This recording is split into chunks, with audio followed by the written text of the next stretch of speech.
Welcome to the Kepler Conference Online Research Forums. I'm Courtney Roberts, and I'm in Cape Canaveral today, but we've got people in the classroom from literally all around the world for our special East Meets West Online Research Forum. So in the classroom today, yes, our Vedic team, Jagdish, Asan, Alan Anon in Canada, and of course Dennis Harness in Sedona. We've got our Western team, Alex Trenowick in London. We've got Mitch in Tallahassee, and Franco is up in Canada, in Toronto, and we're still waiting for Scott. I think he's on his way, and I think Scott's in Florida. And then Rahul and I will be doing the analysis. So just quickly before we start, I want to remind you that the Kepler Conference is coming up in January, and we certainly hope to see all of you at the beach here in Florida. We've got a great lineup of speakers. Also coming up in September, our next online research forum will feature Will Morris, and we'll be working on qualitative research methodologies, which we're really excited about. You're going to be hearing a lot about that. All right, Scott has made it into the classroom, so we're just going to mute him. There we go. Good. Glad you're here, Scott. All right, we're ready to get rolling. So I wanted to just do a few things by way of introduction, because what we're trying to do here is, it's kind of new. Hasn't entirely been done before. And we're going to be encouraging Vedic and Western astrologers to look at the same charts and share what they think are the most effective techniques to answer the questions we're going to ask of these charts. And the whole purpose is a friendly get-together to really figure out what works and what seem to be the most effective and efficient ways, and to share those, again, in a very friendly, sociable kind of environment. At the same time, there is a purpose to this, and I think it's important that we do this. I've got a screen share here I'm going to show you from the Astrology podcast. It's something they did a couple of years ago. I hope you can see that, where they had Kenneth Miller, who's going to be one of our Kepler Conference speakers, come in with Nick Dagan-Best. This is, I think, about 2 years ago, asking the question about differences between tropical and sidereal zodiac. And they came up with an outline, and I'm sharing part of that with you here, where they said astrologers have to settle this difference or deal with it as a technical, conceptual, and practical issue. And they've got a list of some questions to ask, and they're all really good questions and really good points going forward. And we certainly want to cover a lot of that today. But the final thoughts that they put in here were what really drew my attention to this, that no one has really worked out a good methodology for testing this issue. Astrologers often test it using charts, but sometimes they use precession and historical events and other things. And with the problems outlined clearly now, and this is a good outline, I certainly suggest that you have a look at it. With the problems outlined clearly now, we can all approach this with a better understanding of what we're dealing with. Now, obviously Rome wasn't built in a day, and we can't accomplish everything in one session today.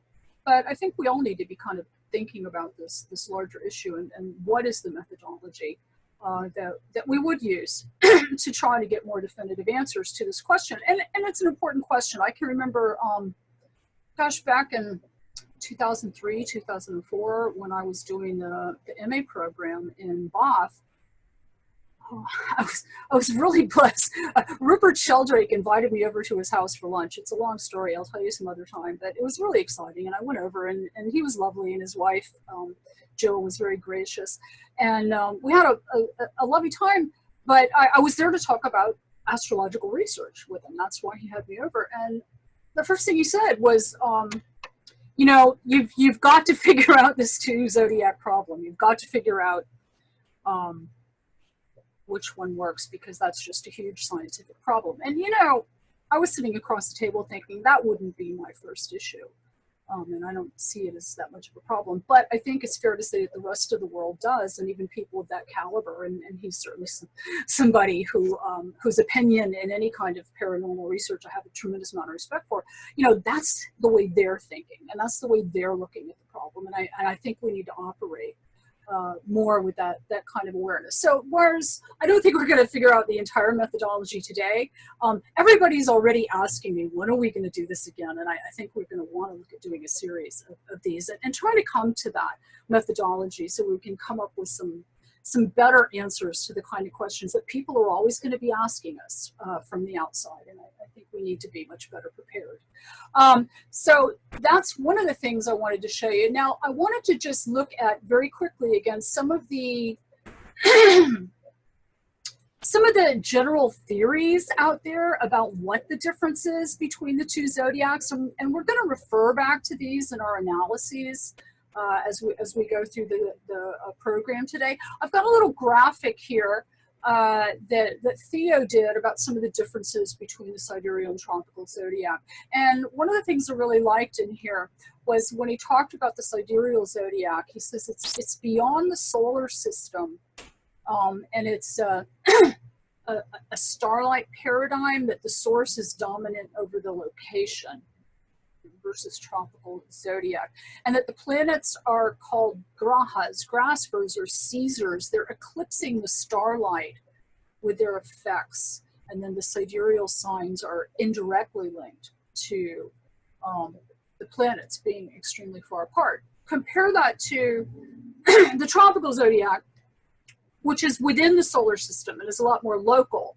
And certainly that's the way, you know, I operate within it, where the planets are wanderers on the ecliptic and the tropical signs are, you know, more closely tied to them. So right away, I think that gives us, you know, some perspective that the sidereal system is pulled back more and it's more universal, and the planets are almost seen as interfering or messing with, that's my translation, the starlight, so to speak. Then the tropical zodiac is really more local and focused on the here and now, and the planets are very much in concert with that order. So that's a very important difference. And again, we want to keep trying to refer back to these.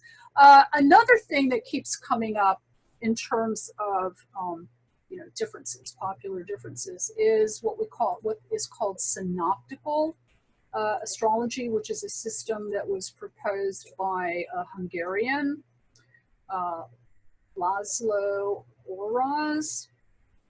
And in this particular system, he considers three zodiacs: the tropical, the sidereal, and the constellational zodiac, which is the IAU, astronomical constellations, which are a little bit different from you know, like the sidereal Ayanamshas that Vedic astrologers would use. And he draws some contrast between what they rule, what each zodiac, you know, covers, so to speak.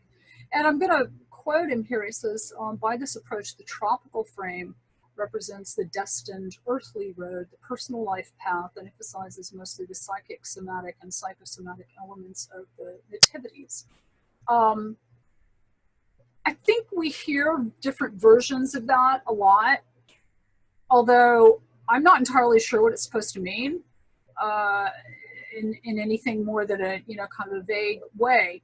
Now, then he says the sidereal and the real constellational ones, the astronomical constellations, give information on the spiritual or pneumatic relations and reveals the after-death post-mortem conditions. How would you test for that?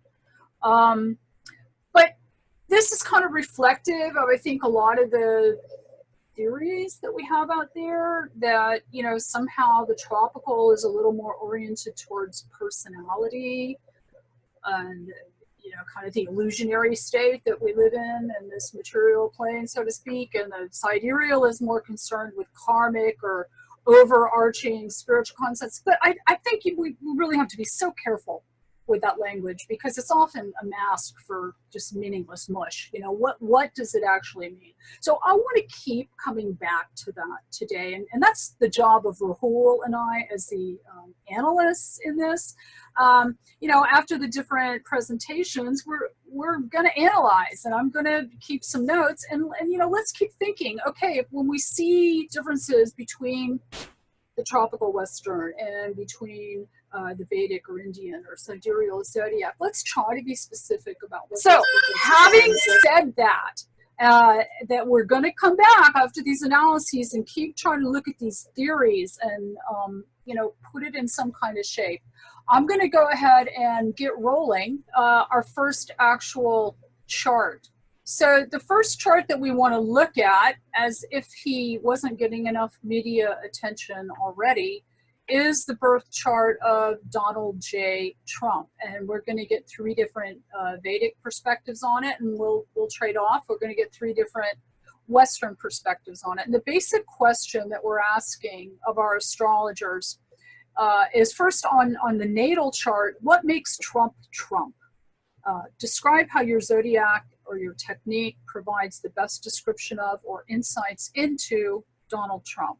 And as a secondary question, what's the best indicator in your system for Trump's elevation to the presidency, whether that was at the November elections or the inauguration?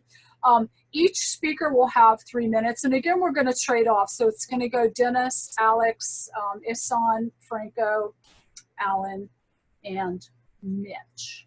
All right. So having said that, I'm going to bring up Dennis, and he's going to start us off. Okay. Courtney, thanks so much for inviting me.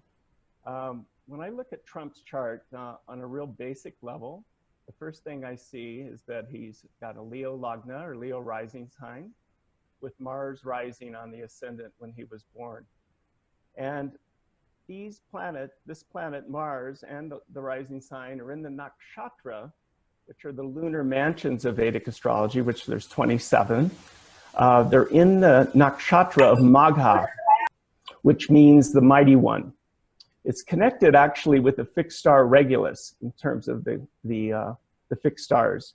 And again, this is a very regal, royal kind of quality that Trump carries in terms of leadership, authority, power, maybe military kind of ideals with the Mars rising. So I see this as a strong signature in his chart. And actually, the tropical astrologers will talk about this as well, because there's a strong Leo presence in the tropical system as well. The planet that rules the first house, if we're using the Rashi chart, which is a whole sign house system, is, of course, the sun. And we find the sun in the sign of Taurus in the Rashi chart in the 10th house. And it's with Rahu, and I use the outer planets, so Uranus is also in the mix. But with Sun, Rahu, sometimes it gives a very big ego. It's all about me. And of course, with Leo rising, it's all about me too. So he's got this strong presence in both systems. And this also makes for an erratic kind of behavior with Sun, Rahu, and actually Uranus there too. So he can be all over the board with his Twitter tweets and different aspects of his communication skills. What also makes Trump Trump in terms of his wealth is that the planet, which is called the Dana Yoga planet, or the planet that produces wealth, Dana mean wealth, is Mercury. And Mercury sits in Gemini in his 11th house, which is considered a house of lavia or gain or profit. And not only does it rule the 11th house, but it rules the second house. So this is why for Leo rising, Mercury is considered the Dana Yoga planet. And because Mercury is what we call Swakshetra, or is in its own sign, it produces even more wealth because of this influence of Mercury in the 11th house. A unique factor in his chart is Moon with the South Node, or Ketu as it's called in Vedic astrology. And his Moon is in Scorpio, which is in its debilitated sign. However, the Moon in the 4th house in the Rashi is called Nicha Bhanga. Nicha means debilitated and Bhanga means reversal. So that moon in Scorpio, even though it's considered weak in terms of sign placement, it has this Nichabanga effect. Also, the ruling planet of Scorpio is that strong Mars in Leo, and a friendly sign and a fiery sign of Leo. So again, we find this is a very strong signature. He was born under a full moon. It was 99% full when he was born. And that moon with Ketu, Ketu is considered, it's in its exalted or best sign in Scorpio. So this again gives a very unusual kind of unique energy to his moon with Ketu there. Kind of gives a distortion also to his moon and to his emotional nature. We find in terms of a couple of famous people, I thought I would mention this, with moon in Scorpio and Jeshta, this particular nakshatra that the moon is in, we have Howard Hughes. It's interesting also, we have Glenn Perry, and Glenn is a very strong supporter of Trump. So I just thought that was interesting that Glenn's moon is also in Jeshta. Jeshta, the nakshatra, means the chief or senior most. So it indicates generally a person that will not do well working for other people. He has to be the boss. He has to be the president. He cannot serve in a subservient role in any way. So this gives a strong effect in terms of his leadership, his authority, and his power. So these are some of the things that I see, just real basic things in his natal chart. He's also, well, actually, I should say one other thing, and it's very close to what's called Kalasarpa Yoga. This are particular planetary combinations in the chart. And if you look at his chart, you'll see that almost all the planets are between the nodes of the moon. And Kalasarpa Yoga can bring incredible rises to power and incredible falls from power. So it's kind of like a roller coaster ride. And they say with people with Kalasarpa Yoga that sometimes their life can feel more fated. There's more of a destiny in play here that's very powerful for him in terms of, again, he's got a very strong chart, a powerful chart. But one of the questions we have to ask is it powerfully good? And just because planets are strong in the chart doesn't mean that the power can't be abused. So we see this as a particular strong indicator in his chart, this Kalasarpa Yoga. I call it the Chinese finger puzzle yoga. The harder you try to get out of it, the tighter it gets. So it's almost like the person has to surrender to his destiny. Now, in terms of his rise to power, one of the unique factors in Vedic astrology are what are called the Vimshotri Dasha system. And this is a dasha system or a planetary period system where the planets have a strong effect for a number of years. For example, if you're in the sun dasha, which actually I should say, this is based on the moon nakshatra placement of the moon and what planet rules that particular nakshatra. So Trump was born in Jeshta, which is ruled by Mercury, so it indicates he was born in the Mercury dasha. But he also, with this planetary period, Jupiter is the dasha that he started running in November of 2016. So of course, Jupiter can bring a great rise to power. Also, finally, Jupiter was also, he was going through almost his Jupiter return. Jupiter was about 6 degrees away from Jupiter during the time of the election. So I think we see a strong Jupiterian effect here in terms of predictive techniques on a real basic level that could have brought Trump's rise to power. Well, thank you so much, Dennis. That was actually really interesting. I'm going to hold my comments. I'm full of them because you really brought up a lot of really good points. And we're going to go straight to Alex. She is next in line. So Alex, are you ready to roll with Donald Trump? Okay. Thank you, Dennis. That was really interesting. I have a great deal of interest in Vedic astrology. Unfortunately, I did start off learning Western astrology, and it's a huge leap, I think, to pick up the Jyotish terms and to know how to apply them. But it's nice to be far enough along in my Vedic studies to understand some of these terms now. Whereas when I was, a few years ago, when I was just a solid Western astrologer, I was quite resistant to learning Vedic astrology. But I wanted to pick up on a few things with Trump's chart, in that he has Mars rising.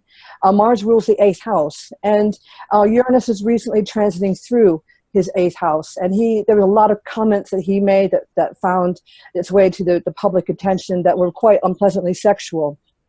He has Jupiter in Libra in the 2nd house.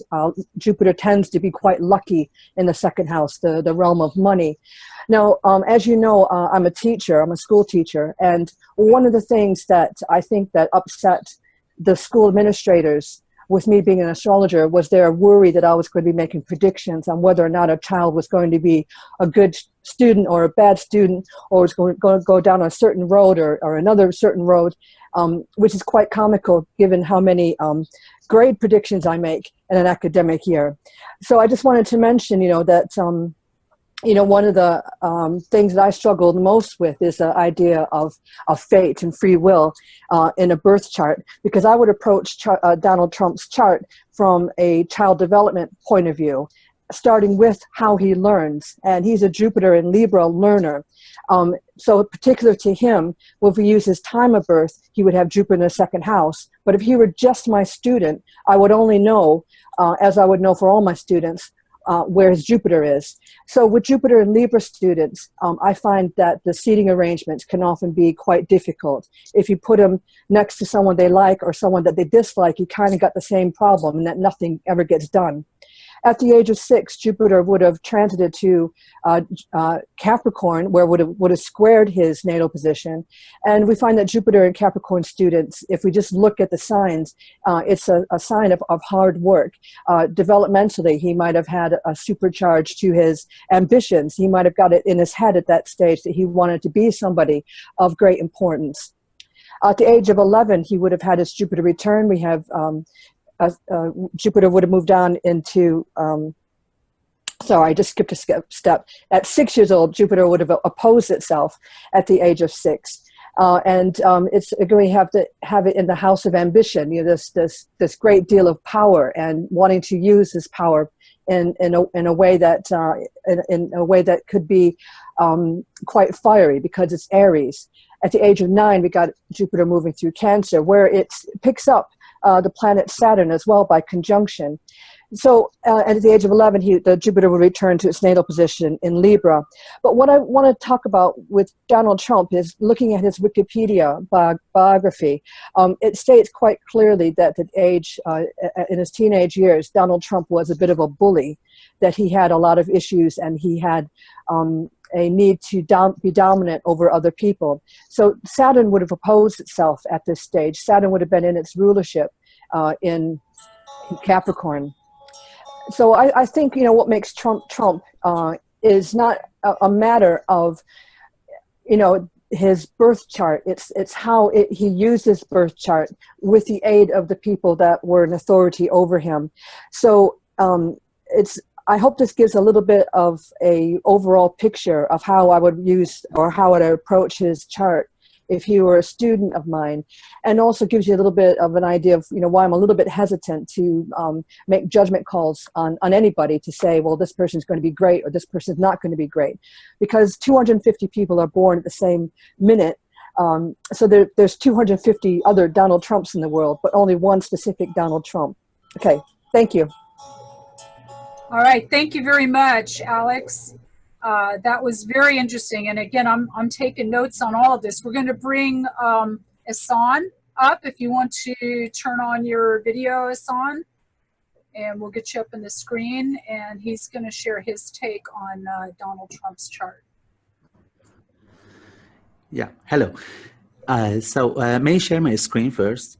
About the Vedic system, whatever Dennis Harness said, I'm quite agree with him. So I actually eliminated many parts related to in Vedic system. But I first want to share some very, very quick points about Persian system. Because when we talk about Donald Trump as a person, as Alex mentioned, is an ordinary person with some powers and some weaknesses. But as a president, actually, he doesn't have the most powerful chart in the world to be the president of the United States and to be the most powerful person in the world. So there are some mundane factors also should be considered about him. So in Persian system, we usually use tropical signs, whole sign houses, fixed stars, and Fardar or Firdaria, some mundane progressions and some personal progressions. I don't want to actually share all the things, but some small points about them. We have 30 fixed stars, which are very important in Persian astrology. And in Persian astrology, we actually use the planetary nature of the fixed stars. And these 30 fixed stars actually are listed here. Some are on nature of Mars and Mercury. Actually, every fixed star is either on the nature of 2 or 1 planets. So here in the chart of Donald Trump, as Dennis also mentioned, his ascendant is exactly Regulus, the fixed star, which is the heart of the lion, which is the most extreme form of the Leo we may have. And then if you take a look at other planets, you see almost every planet is in association with one of the fixed stars. And if you take a look at the nature of the fixed stars, you see, if we consider actually ascendant and MC as well, we see 1, 2, 3, 4, 5, and 6 planets or objects associated with fixed stars in the nature of Mars, and also 5 with the nature of Mercury.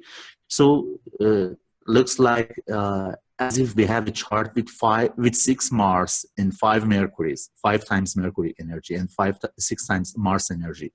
So this is one point.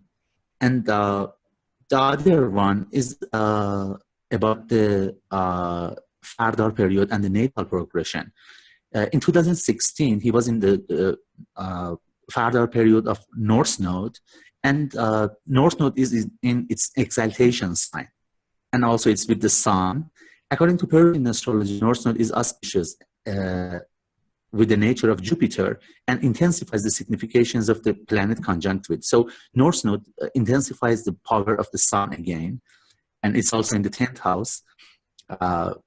And in 2016, his progress Sun is on 29 Virgo, 2951 Virgo, exactly on his ascendant degree. It's also very important. And the progress North Node, Rahu, is also in 18 degree of Gemini, which is on his Uranus. But even more interesting is that the great solar progressions, according to Abu Mashar, which is Persians are using, actually the Trump MC is on 24 degree of Taurus, and the great solar progression, which is 1 degree for 100 years, is exactly on his MC, 24 degree of Taurus.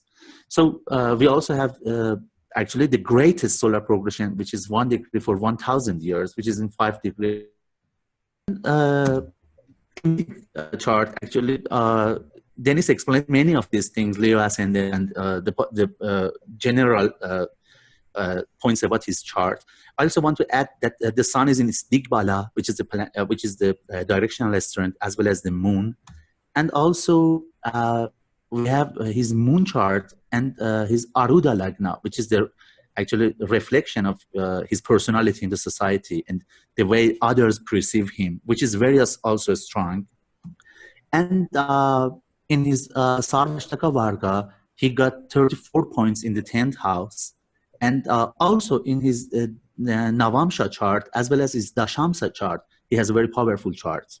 So I wrap it up to here. Thank you. All right, thank you. And that was a fair amount of some Persian astrology as well. Thanks for bringing in the fixed stars and the Fardar. Okay, next up we have Franco for a Western perspective. And again, we are taking notes. So we're going to put Franco in.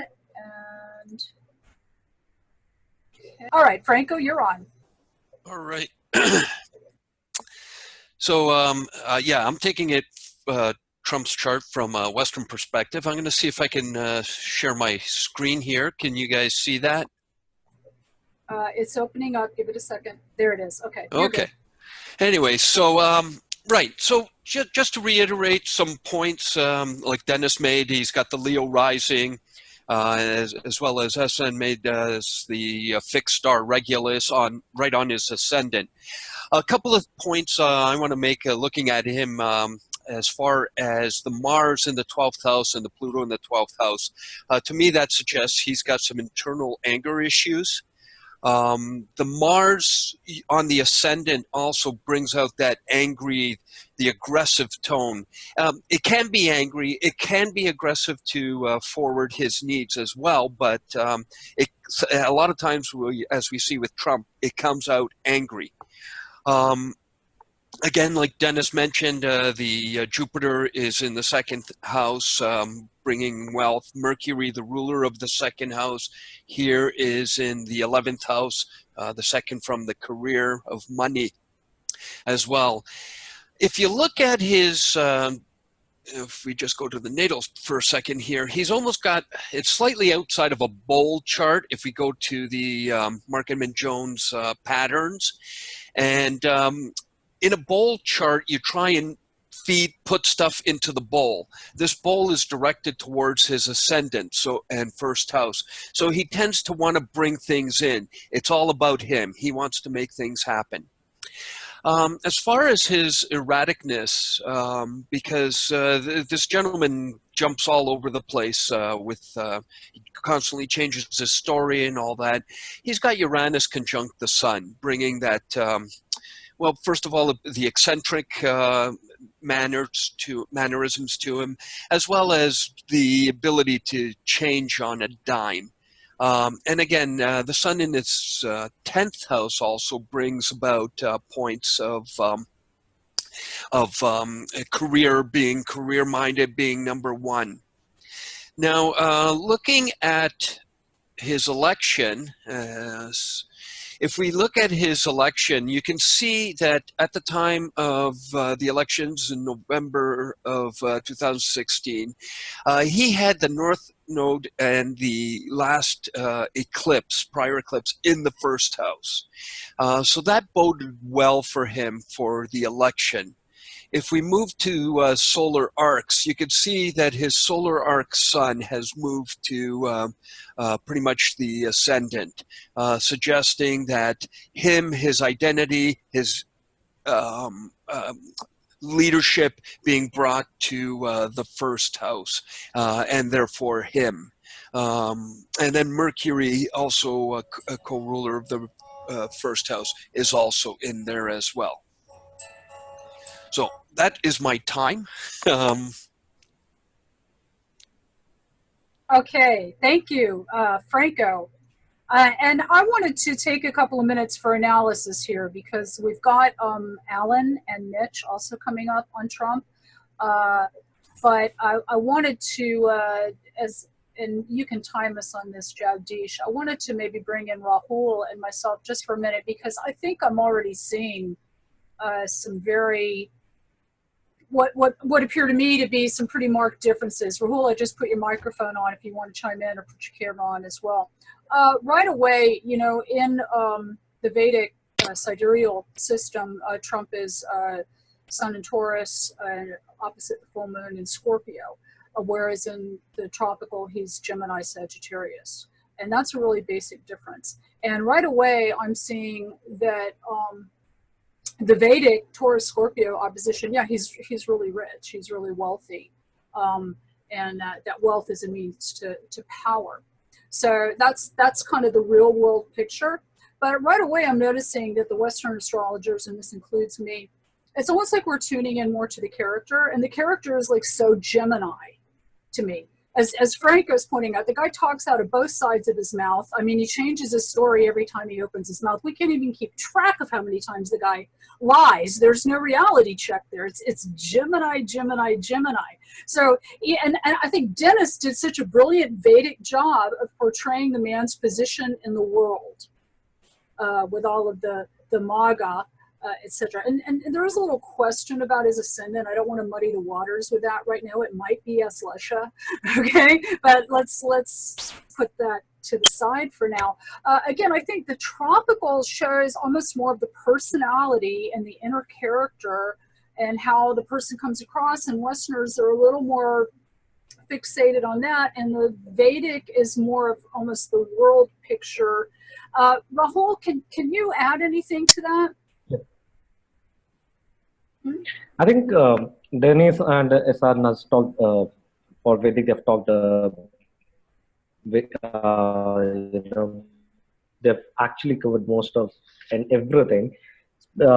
If you look at it, they started with the main things that have come up is that Leo, Mars influence, Mercury influence, 10th house again and again, 2nd and 11th house, all about wealth, and the Kal Sarpa yoke that Dennis talked about, giving him power, and which can be used in a good way or a bad way, both ways. I think it's been a good discussion, and they have covered the transit also. In the elections time, 6th November, the Jupiter was just 6 degrees in the November, and I think everything is covered. There's not much left of it if we talk about it Vedic. And Asan has covered the Ashtak Varkas also. He has covered one thing is the Raj Yogas that have come up, the Neech Bhang Raj Yogas that have come up. I think that through Vedic astrology here, they're defining the whole of his life, in a very broader sense. They've defined their power, his communication, his how his work will be. He likes power, everything. I think I don't think there's something else to add to it. It's see, that's where I would totally disagree, because I don't think they've covered anything that you can't get from reading the newspaper. But I think there's things coming up in the future that nobody's talked about. And then when you look at that full moon in Scorpio in the Vedic, he's beholden to the mob underworld for all of his financial underpinnings, and it's all coming out legally. And it's pretty dirty stuff, and all this stuff about how great MAGA is. I think when history writes the book on him, I don't think that's what they're going to be talking about. See, Asan talked about the Arudha Lagna, and he talked that the Arudha Lagna was the Scorpio.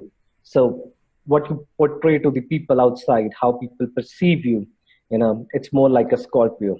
So yeah, and Dennis made mention of that, that the Chinese finger trap. I don't know if it was a Raja or Yoga or what it was, but yeah, and a lot of that to me I see as Pluto transiting through Capricorn and how he plays into the larger destiny of the United States, etc. So I don't want to take up too much more time with this, because we're going to have Alan and then Mitch after Alan. But tell me something that I don't know. Tell me something that I can't get out of reading the newspapers. I'm challenging you guys, okay? All right, so Alan, you're up next. And if you want to turn on your camera, and I'll help you if you need a hand with that. Okay, good. You got your camera on? Okay, I'm going to try to share my screen. Thank you. So Donald Trump, I'd like to precede this whole discussion by a quote from George Carlin, who says, basically, when you're born, you get a ticket to the freak show. But when you're born in America, you get a front row seat. So a curious coincidence just popped up in something Courtney just said. MAGA, make America great again. The great coincidence is that Trump has Magha rising, the nakshatra Magha, which is early Leo, ruled by the South Node Ketu. This plays into part of his craziness. There are measures of craziness in a chart. For that, you can go to the 4th house, and you can look at a few things. One, what's in the 4th house? What rules the 4th house? And the condition of the moon. So what is most destabilizing for the 4th house, which represents what we call manas, or the emotional mind, Rahu and Ketu are destabilizing because of crazy making. Ketu is there. the fourth house is ruled by Mars. Mars is in a Ketu nakshatra, so that's another indicator of destabilization. The moon is what we call a karaka, or generic significator for the mind. And this moon is in a very mixed condition. It is full, but it's in Scorpio, where it's considered debilitated. It also has what we call digbala, or directional strength, in the fourth house as well too, but it is debilitated. And so multiple factors here contribute to a certain degree of craziness. When I look at Trump's chart, the first thing I see that sort of rings a bell with me as far as, commander-in-chief, is that when I look in the diamond, the center of the chart, or what we call the kendras, or angular houses, I see Sun and Mars. And what they have in common is they are both associated with the Kshatriya class of India, which is in turn consonant with kings, his ministers, and on down the line, CEOs, managers, directors, basically people who run the show. So Sun and Mars are dominant features in Trump's chart, and both in a strong position. Sun has digbala, directional strength, in the 10th house. Mars is rising close to Regulus, the star of kings. So they're both quite dignified. If you contrast that with Hillary Clinton's chart, for instance, she has Sun and Mars angular as well too, but both are debilitated. Sun in Libra in the sidereal zodiac, Mars in Cancer in the sidereal zodiac. Back to Trump. Dennis raised the whole notion of Kalasarpa yoga. There are very strict definitions of that. There's a looser definition of that. In my school, this is a Kalasarpa yoga, where the chart is divided in two by the Rahu-Ketu axis, and no planet leaves the sign, goes beyond the sign in which the two nodes are located. So Kalasarpa, they say, has got the power to make a person a king if Kalasarpa doesn't kill you first. It's an amplifier or magnifier of inherent factors within the chart already. But Kalasarpa can be considered a yoga, something beneficial, or a dosha, something negative. In Trump's case, it's mostly negative. Jupiter from the second house will aspect Rahu by a trine, and that gives it some beneficial qualities. But the fact that he's born on an eclipse, that both the sun and moon, which are Rahu Ketu, are considered enemies of the sun and moon, and it's a mutual animosity, that's bad for all of them. And then Mars aspects through its special aspects Ketu as well. So mostly this is what we call a dosha influence, and has very negative qualities. So when you've got Mars rising, you get this very chauvinistic attitude, running roughshod over everybody. Rather than seeing him as a Gemini Sagittarius type, I simply see the craziness in this debilitated moon, and there's no control on the things that he says. The other key things, there is a Nichabanga here. Yes, moon is debilitated, and Mars, its dispositor, aspects that moon. That relieves that to some degree. Mars is also angular. But as Hart Defoe used to say, a debilitated planet, even under Nichabanga yoga, which is a sort of a remedial measure, is like a person with a prosthetic. The limb is twisted, and even though you've got a cane or some prosthetic device to assist you, there's still an essential flaw, and eventually that comes out. This full moon in the fourth house is reflective perhaps of his populist attitudes, that he constantly catering to his base. In relationships, seventh lord, Saturn has gone to the 12th house, where it's with Venus, lover of pleasure, the sort of interest in sex and so on, and hidden partners as well, as we might see with Pluto. Very quickly, he was running Rahu Dasha and Mars Bhukti at the time of his election, and both of them connect with these two powerful planets, Sun and Mars, in the angles, the leadership qualities. Right, that's a wrap. Thank you very much. All right, thank you. Great job, Ellen. Really appreciate it. And yeah, I think you're getting into some more of the complexities of the character there from the Vedic perspective. There certainly are tremendous, contrasts and complexities from a tropical perspective as well. I'm hearing a lot of, Jupiter transits, Jupiter dasas coming up. Apparently there's a Rahu dasha that was going on. But we also saw very much the progressed sun to that ascendant. So those are a couple of timing indicators that keep coming up. Again, as far as the timing on Trump, and Rahul, if you want to come in and help me out on this, we certainly see the progressed sun coming to the natal ascendant at Maga or Regulus, which would be an interesting indicator there. And we do see various dashas at play, the Jupiter dasha and I believe the Rahu dasha as well in the Vedic system. There was a Jupiter return at the time of its elevation. Rahul, are you there? I'm going to put your video on. Yeah, if you want to add anything to that. And I also want to, seeing as we've lost Mitch, I want to kind of open this up to the rest of you. If you've got any insights on what we learned about some of the differences between what the Vedic astrologers were bringing to the interpretation and what the Western astrologers were bringing. But yeah, go ahead, Rahul. Yeah, I think both. One thing that is clearly we could see is that both in Western and the Eastern system, both sidereal and tropical zodiac, the one thing that is being very common is the power and the ego of the Trump that has been talked about, the power, and more related in both the system to Sun, Mars, and his ascendant. In both the ways. Right, in both. Yeah, like Franco talked about the bowl chart. Yes. But also we heard several Vedic different emphasis on the Ketu with the sun and the... Yes. And the emotional disturbance he has, like Alan also mentioned the moon and how affected it is, and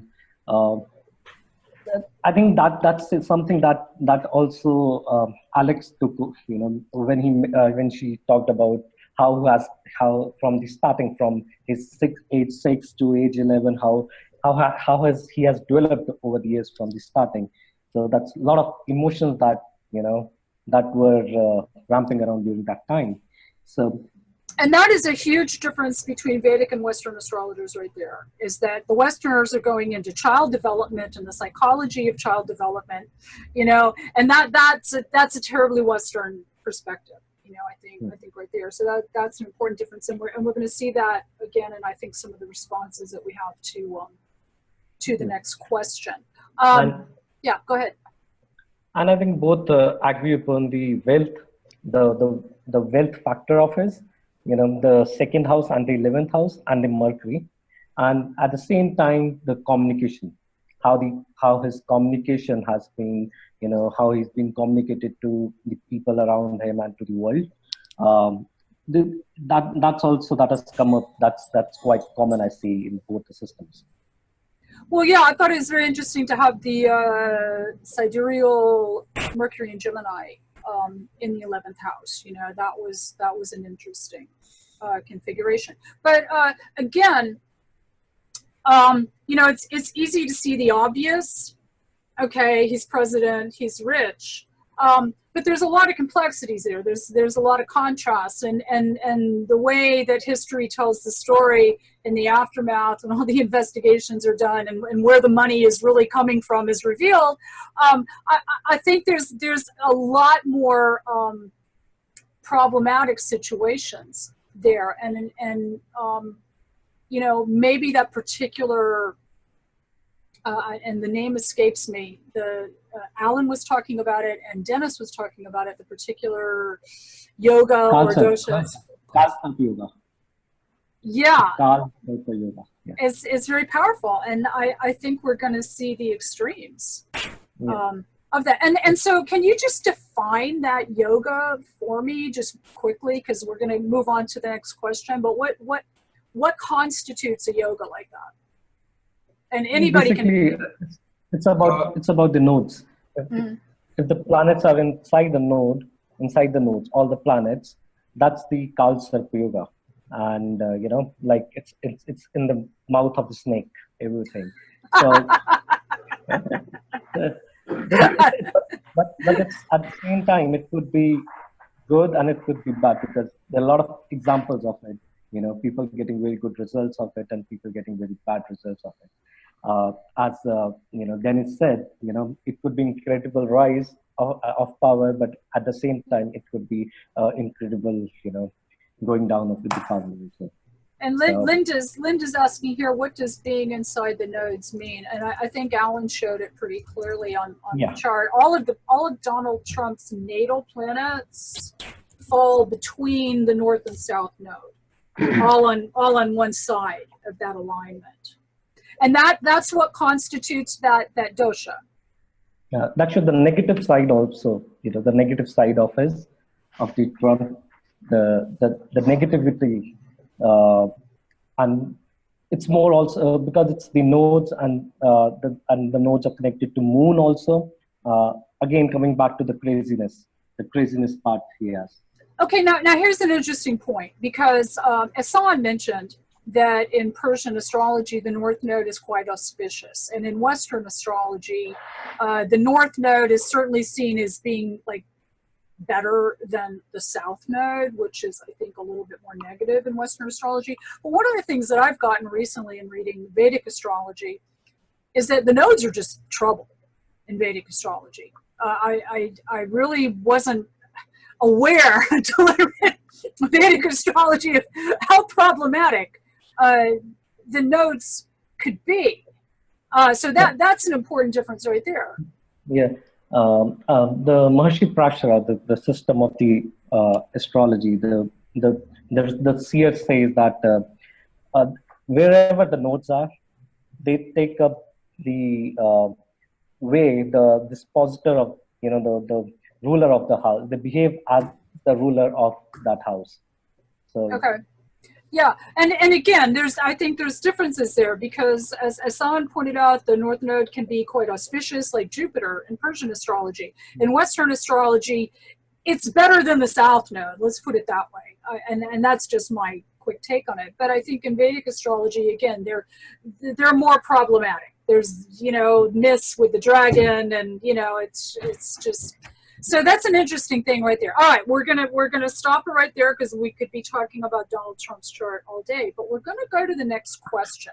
Now, this was our first Astro quiz, and we have a quick comment from Richard. Trump has Venus, Lord of the 10th, in the Vedic chart, located in the 12th, conjunct Saturn, and this may point to his loss of reputation, in particular sexual scandals. With Venus involved. Yeah, I think it's actually going to get a lot worse than people imagine there. And also, I think financial scandals. Again, where the money's actually coming from, I think is going to shock a lot of people. It's quite dirty. So yeah, that's Alan point. Alan mentioned this point. At the end, he was talking about the Venus, going to the 12th, and he made it very quick, but he gave a light towards that. Mm-hmm. All right, and again, we could talk about this forever, but I want to go on to the next Astro quiz. This is one of the ones that we posted online, and we got some really interesting responses to it. Richard is saying, yes, unsuccessful marital life and vulnerability against women. Yeah, Venus conjunct Saturn is quite problematic for Trump, and Michael Avenatti is making sure of that. Let's move on to the Astro quiz that we posted. When I initially proposed, actually it was Jagdish that initially proposed doing this exercise. So we want to give credit where credit is due. And at first I thought, we didn't really want to put people on the spot and make them, choose a chart and quiz them, but I was overruled on that by the guys in the group. And it's turned out to be a really interesting exercise. We posted 2 astro quizzes online, and we got some really interesting responses. The first one involves 2 charts, and we asked them, I'll actually read directly from it because I don't want to paraphrase. So we've got 2 charts. Which one is the convicted criminal? One had 2 felony convictions for violent crimes, armed robbery, and assault, and served hard prison time before the age of 21. And that's kind of extreme. The other is a comparatively good citizen who's managed to avoid trouble with the law. Okay, so for this one, we're actually going to start with Ehsan and then go on to Franco. So Ehsan, if we can get your camera on, we're going to bring you up and let us know what you think about these 2 charts. Which one is the convicted criminal before the age of 21, and which one is just your average citizen? You there, Ehsan? Yes, I'm here. All right. But my video. Okay. Well, actually, it was very tough. You know, in one side, I couldn't actually be suspect of anybody when I read the charts. Actually, I do not go to be actually, convict others to be judgmental. This was your idea, Ehsan. This was your idea, remember? Yeah. Okay. So you know, there is this story. If you actually see the people as the suspect, so everybody is suspect, and the fact is actually nobody is innocent in the chart. So you see some points of weakness in moral or crimes in every chart. So on the other hand, you see many different good things in the chart. So anyway, in the first chart, actually, let me bring the chart out here. Yeah, in the first chart we have a Libra ascendant, which is the Lord of the ascendant is in the 12th house. We have Chitra ascendant, and Chitra nakshatra is a cruel nakshatra, and also we have Moon in Chitra. So Moon, Venus, and ascendant are in the Chitra nakshatra, and we also have Mars, Sun, and Ketu in the 11th house, which shows a very high ambition.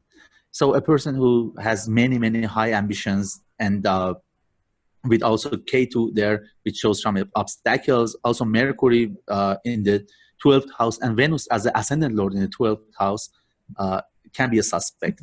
And then we have another chart with the Rahu in the first house. So Rahu in the first house, if you know, in the lowest part, it may show that a shadow on the personality, a person who doesn't know what is good and what is bad, a person who cannot know himself very well.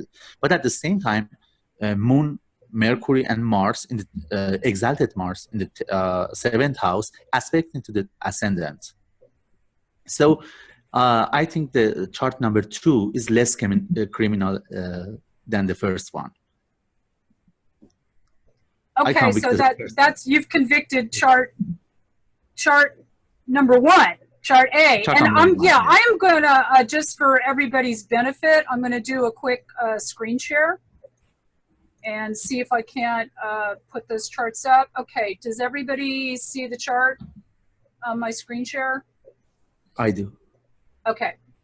This is chart A, and so you're saying it's chart A is the convicted criminal. Yes. All right, and then this is chart B, and you're saying that's not. And chart B's got the Rahu there near the ascendant. Okay, very good. Yes. All right, fair enough. We're going to go on to the next person up, which I believe is Franco, right? There you go. Okay. And like Ehsan said, boy, is it hard looking at these. And, you know, right now I'm still looking at them. So if we look at, I got chart 1, which is Mr. from Endipur. What we see in what I'm looking at in his chart, he's got a Saturn, Uranus, opposite Jupiter, the law, squaring his Mercury in the 12th house of self-undoing, Mercury being the ruler of the 12th house of self-undoing, institutions, prisons. He's got Venus ruling the ascendant, conjunct the moon, and both of those are in the 12th house. This person has a Pluto in the first house, which can suggest violence and aggression as well. And it's trining Pluto, making it easy for him to express that. Mr. Concord, Massachusetts, person number 2, this person also has some indicators that might be suggesting violence. He's got a Pluto square the sun. He's got Saturn, Jupiter also squaring the sun. He's got Mars in the 6th house of, his daily routine, conjunct the south node, which means it's opposite the north node in the 12th house of self-undoing. That's what really made this difficult for me to try and pick these and see which one there is. I looked at the solar arcs for each of them, so noting that one of them was convicted beforehand. And chart number 2, he's got the ascendant ruler hitting Pluto roughly around 2007, which would have made him 18. Suggesting that there was some type of violent crime. The first chart, if I could come here, I'm looking at, where'd it go? Okay, here. The other guy had, the sun conjunct Mars, and then he had Pluto opposite the midheaven, which it could also suggest he had jail. But looking at it, I've decided to go with the same one as Essen, seeing that there was a propensity of planets in the 12th house of prison. So I guess I agree with Essen in his judgment. Okay, fair enough. Thank you very much. Next, we've got Alan. And okay, so well, I'm happy to be the contradictory voice here from what I've heard so far. At a quick look, in the angles of alleged criminal number 1, we see only the moon. So the moon rising, and the only aspect that it receives is from Jupiter. So 2 benefics in the first or influencing the first. Okay, so far I don't see anything nasty, except for how could we ignore a Sun and Mars and a K2 aspect association altogether in the 11th house. But here I see Sun is in its own sign, Mars is the Lord of the 7th. So this triad of houses, 3, 7, and 11, are what we call the Kama houses, as in Kama Sutra. I see this person as a very amorous person. And then when I look at his ascendant Lord Venus gone to the 12th house, the place of bed pleasures, I'm thinking this person is more like a philanderer rather than a killer or somebody who would engage in assault. Let's see if there's anything else I need to say about that. Oh yeah, and then, criminals are, kind of crazy and they've got rotten morals. We judge morals by the 4th and the 9th house. So 4th Lord is Saturn. It's gone to Sagittarius. It's retrograde, bright, therefore strong. And the only aspect it has upon it is Jupiter. Well, that's not what I call a disturbed Manas situation. There's nothing in the 4th house. The last thing to look at is the moon itself. Well, the moon is, in Libra, and it receives an aspect from Jupiter. That's not problematic either. So I don't see this person as someone with disturbed morals. So I declare this guy innocent. Let me go to the other alleged criminal. First thing I see here is, wow, it's a Kala Sarpa chart. So you've got Rahu Ketu running through the 1st and 7th house, splitting the chart into all the planets on one side of that axis, with the exception of the moon, which has just crept over the borderline of that axis, but it's still within the same sign. It's what we call a class 4 Kala Sarpa Yoga. So what's problematic about this? Let's look at the moral situation first. Nothing in the fourth house, but the 4th Lord Venus has gone to what we call a Dashtana, a negative house, and it's in Ketu Nakshatra. That's a double stroke against that. Then we look at the moon, which is a generic indicator of Amanas. And the moon is very dark. It's only 2 days after the new moon, and it's disturbed by being on the Rahu-Ketu axis. And additionally, it's got Mars as an influence, mind you. It's got Jupiter as well too. But what's overriding here is that's a very dark moon, and it's on the Rahu-Ketu axis. If we need look further for morals, take a look at the 9th house. The Lord is Jupiter. It's in the 3rd, but it's in a planetary war situation. Therefore, this is destructive for morality. So with Mars in the 7th house of the other, that's perpetration of violence. The 7th Lord, the other, is also in this planetary war that reflects injury to other people. And this person ran Rahu Venus, Rahu Sun, Rahu Moon, Rahu Mars, all around age 20 and just beyond. I think this is the person that committed the crime and went to prison. Okay. All right. Thank you very much. We will be revealing the answer soon, but next we have Jagdish, who's going to do another Vedic perspective. Jagdish, are you ready to go? Yeah, I'm ready. This is the chart of the person who was born in Anandpur, India. And so I'm looking at the whole idea here is to look at the 6th, 8th, and the 12th house, and the malefics in the charts if they are connected to the 6th, 8th, or 12th house. So in this particular chart, there are no planets in the 6th and 8th house, and there are 2 planets in the 12th house, Venus and Mercury. If you look at it, like Mercury being with the Venus and not with malefic, the Mercury is a benefit. And so there are no malefic planets in the 6th, 8th, or 12th house. Now look at the ruler of the 6th house, which is the Jupiter sitting in the 9th house, which is not malefic. Ruler of the 8th house, which is a Venus, sitting in the 12th house, which is not malefic. And ruler of the 12th house, which is Mercury, is sitting with, which is exalted in the 12th house. And when the planet is sitting in its own house, usually it's not detrimental. So, okay, by the way, I use the side, okay, in this particular, let me go back here. See, I see the two, you see the 2 arrows, Rahu and Ketu. They belong to the 10th and the 4th house because I use the Placidus house division system. So I use the sidereal with the Placidus house division system. I should have made that clear before. Anyway. So this is what I covered. So I don't think this person is a convict. Now let's go to the next one. Now in this particular case, if you look at the 6th house ruler, Jupiter, is sitting with the Saturn, which is the 8th house ruler, in close conjunction. So you have the 8th and 6th and 8th house rulers sitting in the close conjunction. Then if you look at there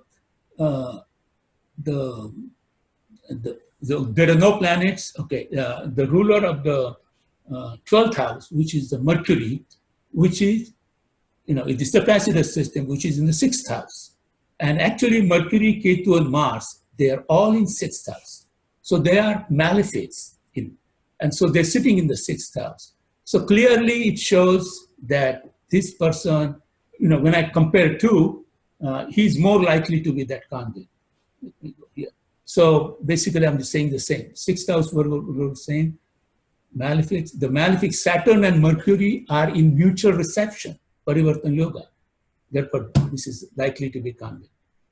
Parivartan Yoga can be a detrimental yoga. Also depends upon how they are in mutual reception. All right, and that's the time. But I mean, that was a very concise analysis, very well organized. But then again, in the tropical zodiac, you are a Capricorn. Yeah. So I have these first positions. Well, I have to say, Alan almost changed my mind. But the 2 quizzes, the journalists or artists won, and the convict 1 or 2. I'm amazed I have any hair left because I was really sort of tearing my hair out. I decided that it was number one who was the convict, interestingly enough. And again, if we look at certain midpoint combinations, A equal B/C, or A plus B minus C equals D, we come up with certain things. So for instance, if I go to Hades, Kronos, that gives me Mercury. And that's a planetary formula that means you can even see leader among criminals, all right? Usually people that have a very strong Mars Hades, if they're not doing very messy work, they're not nice pieces of work, nice people to deal with. I get a lot of female clients that have Mercury Hades in their charts, and they want to know why they can't meet a nice guy. And I never know what to tell them. So we have the planetary picture, Mercury and Zeus. Where's Zeus? These are the trans-Neptunian points of Vita and Sigruin. All right. And it equals Hades. And that's the formula for instigation to robbery, murder, or theft. And then we have a nice assault picture. We have the Sun-Mars midpoint equals Mercury. And because the sun's involved, we pay attention to it, even though it's not ending in a personal point. And that's the formula for the man who becomes angry and commits assault. In addition, we have a bunch of planetary pictures that imply a connection with the authority of the court. Uh-oh. I hear it. Can you hear me okay? Yeah. Yeah. All right. If I go, so the connections with the authorities and the courts would be Mercury, Kronos here equals the Aries axis.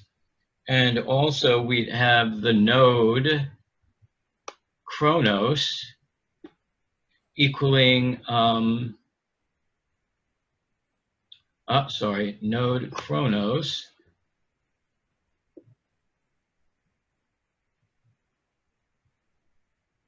equaling Aries. And I think what's happened is it's done the mean node, not the true node. So just, you can trust me on that. If I go to convict 2, right? All right, so. Yeah, we've got convict 2 now. Right. Basically, we've got Sun, Venus equals node. We've got Venus equals midheaven. We've got Moon, Kronos, and Ascendant. So basically, this does not strike me as a criminal person. The only difficult planetary pictures I feel may have to do with engineering, machines, or mechanical ability. Also, I'll say, of course, on the other chart, you had Mercury square all the slow-moving planets almost. You had Mercury squared Jupiter, Uranus, Saturn, and Neptune. And here you only have Jupiter squared Pluto. I don't consider that a bad aspect, and Mercury into the sun's beam. Thank you. All right. Thank you, Scott. Right. Sorry about not being there for Donald Trump. We lost power. Oh my goodness. I had to leave the office and come back home in order to be able to get here. So, oh, for heaven's sakes. Well, I'm glad you made it back. Well, anyways, when I look at the two charts, what I'd planned on using was harmonics, looking particularly at the ninth harmonic chart. Because with the ninth harmonic chart, what that deals with is a sense of community, a sense of belonging to a community. And since most convicted prisoners are sociopaths, they tend not to have strong connections to the community. Unfortunately, when I looked at the ninth harmonics for both of these charts, they both have relatively active ninth harmonic charts. So it wasn't much help to me to look at the ninth harmonics. That didn't help distinguish between the convict and the non-convict. So then what I fell back on is more traditional astrology, and I'm sorry if I haven't heard what the others have said, so I don't know whether I'm in agreement with them or not. Okay. So I fell back on using more traditional astrological markers. And one of the things that I looked at was an article by Jan Ruiz in Correlation from 2008. He looked at the statistical analysis of the birth charts of serial killers. Now, the person here who's a convict is not a serial killer. He's accused of armed robbery and assault, but I used the same sorts of markers to help distinguish between what I hope is the convict and the non-convict. We'll find out here whether I'm right or I'm wrong. The markers that he looks at are the 12th house, the sign of Pisces, and Neptune. And these would be sort of traditional markers for prisoner, criminals, those sorts of things in astrology too. So when I look at the two charts, chart 1 has a relatively busy 12th house. It has the moon, it has Venus, and it has Mercury in the 12th house, with Mercury being the ruler of the 12th house with Virgo. Whereas chart 2 has the moon being the ruler, but has a relatively empty house in the 12th. All it has is the moon node. Then what I looked at, sorry, I heard a ding on my own computer, was hard aspects to Neptune. And when I look at hard aspects to Neptune, chart 1 has more hard aspects to Neptune than does chart 2. Chart 1 has a square between Neptune and Mercury. It has an opposition between Neptune and Venus, and it has a conjunction between Neptune and Saturn. So that gave me more confidence in chart 1 being the criminal. When I looked at well, I'll let it go from there. Okay, so you're going with chart 1 is Going the with chart criminal. 1. Right. All right, it's time for the big reveal. All right, as I said, you don't know how hard it's been to keep my mouth shut, because we did have these up online and we got all kinds of interesting responses. And I want to start off by saying that I've been a Western astrologer all of my life. And it's only through the research that I got a lot more interested in the Vedic. But Western astrologers, I hate to tell you, but y'all just got taken out to the woodshed and whipped by the Vedic astrologers. Okay, because frankly, every Vedic astrologer that's given us an opinion on these charts has been dead on. And the Westerners have been off. So I'm going to pull up the charts and we're going to talk about them.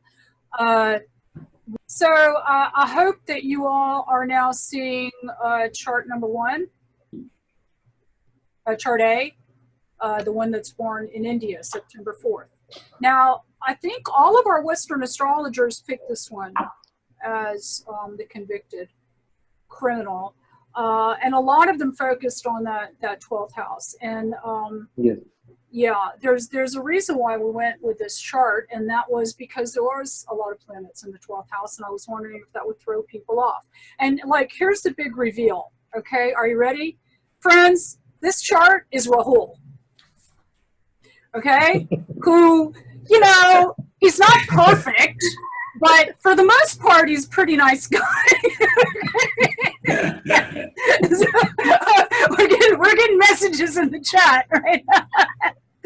Okay.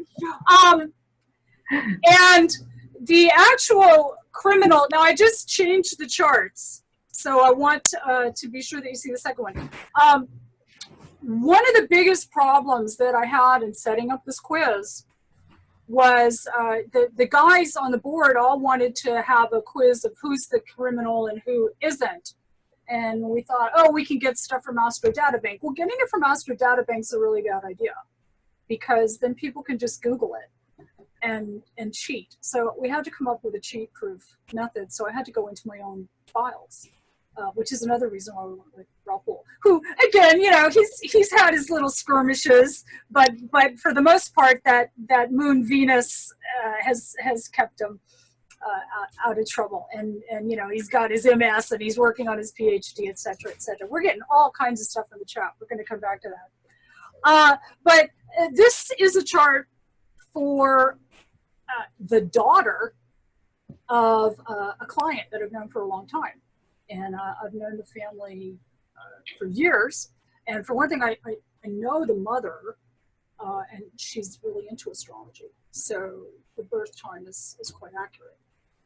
And in fact, this girl who came from a pretty nice, you know, upper middle class, you know, white Anglo-Saxon Protestant family, really went off the rails at 14 or 15 and was arrested for armed robbery at the age of 16. And apparently she and two accomplices robbed a convenience store, and she was accused of actually taking a gun and putting it to the head of the clerk and forcing the female clerk into the bathroom to get her out of the way, which is pretty extreme, I think, especially if you knew the family and knew her. I mean, if you saw her, you would never even suspect. And interestingly enough, the court system threw the book at her. It was her first offense. They immediately charged her as an adult. Okay, we're going to discuss this, Jagdish, so I think we're going to need a little bit of time. And I've got some really great online opinions that we got that I really want to share with you guys. They threw the book at her and charged her as an adult and gave her 3 years in adult prison at the age of 16. And while she was serving those 3 years, as she got close to the time for her scheduled release, she picked up another charge in prison where she was involved in a gang rape in the prison.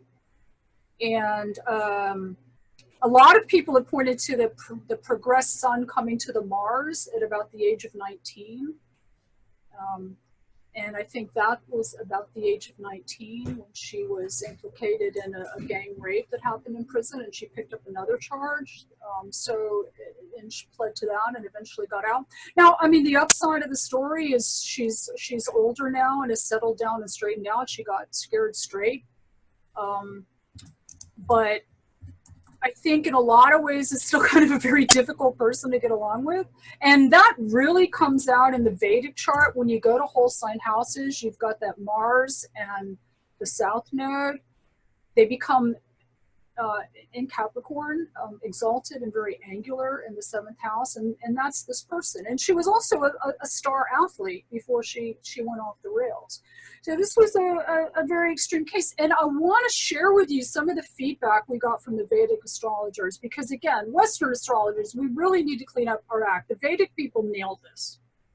And they nailed it very methodically. And one of the things I noticed over and over is that Western, and okay, this is my opinion, and I'm happy to take discussion on this, and we need to get into the comments on this because we're getting a lot. I saw Western astrologers over and over again bringing in a lot of extraneous information and techniques that really weren't getting to the point, weren't getting to the core of the chart. I want to share with you an analysis that I got from Richard Alwyn Fiedler, who right away chimed in on the Astro Quizzes on Facebook. And I was really impressed with the way that he approached the question, and I saw the same type of analysis from all of them, you know, from Alan and from Jagdish. Again, Jagdish's analysis was really concise and really to the point and really accurate. This is what Richard had to say, and he's in the classroom. He can comment on this. He said, whether or not this is the correct choice, this chart, and he's talking about on the second one, the second chart, seems to contain some qualifications for violence. The ascendant is located in Aslesha Nakshatra, the serpent, and it can indicate the desire or capacity to inflict pain. Yes, Aslesha is potentially quite problematic. Rahu in the first house is in itself an indication of a forceful and domineering personality. And Rahu is itself also located in Aslesha. So we keep coming back to the nodes in the near Mars. The native would also have been in Rahu Dasha from age 4 to 22. Mars creates a Ruk Chaka Yoga here by being exalted and angular in the Vedic chart, making Mars a dominant force in the chart as a whole. And its conjunction with Ketu would render it even more volatile and less likely to act in a socially constructive manner. Yeah, and I think a lot of people from the Vedic perspective zeroed in on that Mars Ketu as highly problematic. And again, when you put it into whole sign houses, the Mars really jumps out in the 7th house, and it's an extremely aggressive personality. Going back to what Richard wrote in about this, Mars is a dominant force in the chart as a whole. Its conjunction with Ketu renders it even more volatile, less likely to act in a socially constructive manner. The Sun is in the conflict-prone 6th house and in the aggressive Purva Shada Nakshatra, and around age 19, the progressed Sun would be conjunct natal Mars. Could this have timed one of the violent events? If this is not the violent criminal, it's apparently not the chart of a meek, timid person. And that, I think, in a nutshell, is how you solve the problem, you know, of the question that is being asked. And another thing that I learned in this exercise, you can't answer a question or solve a problem unless you've accurately defined what the problem is or what the question is. And I think a lot of people struggled with, even the Westerners in particular, struggled even with finding what the problem was. We also got a very accurate analysis from Keith Wolcott, and he's in the class. I'm gonna share some of his comments with you. Theo in South Africa nailed it as well, and Prashant actually Prashant did the other one. Sorry, I'll bring him in later. But I want to share with you some of the comments that we got. Interestingly, we all noticed that astrology is a field that's mostly populated by women, and yet the leadership tends to be dominated by men. And there's been a lot of talk about what's the problem there. We went through a major Me Too moment in astrology just a couple of weeks ago. So this has been an issue. I put the astro quizzes up there, and I got to be honest with you. Initially, everybody that responded was guys. Females did not even respond. Okay, and that is just a question, I think, in a lot of ways right there. However, towards the end of the week, I got one response from a woman astrologer. And I want to share it with you because I think in her response, you see a lot of the problems with the Western method, because she actually gave an extremely accurate delineation of the two different personalities and spelled out the answer in the two different personalities, but she couldn't pick the right answer because she was so caught up in a lot of the extraneous stuff that the Western astrologers bring into it. Let me just share that with you now. She was also like really angry and very insulting of the whole process, which really, it kind of cracked me up.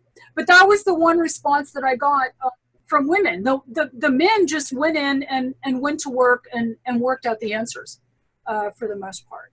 So let me just scroll up her remarks.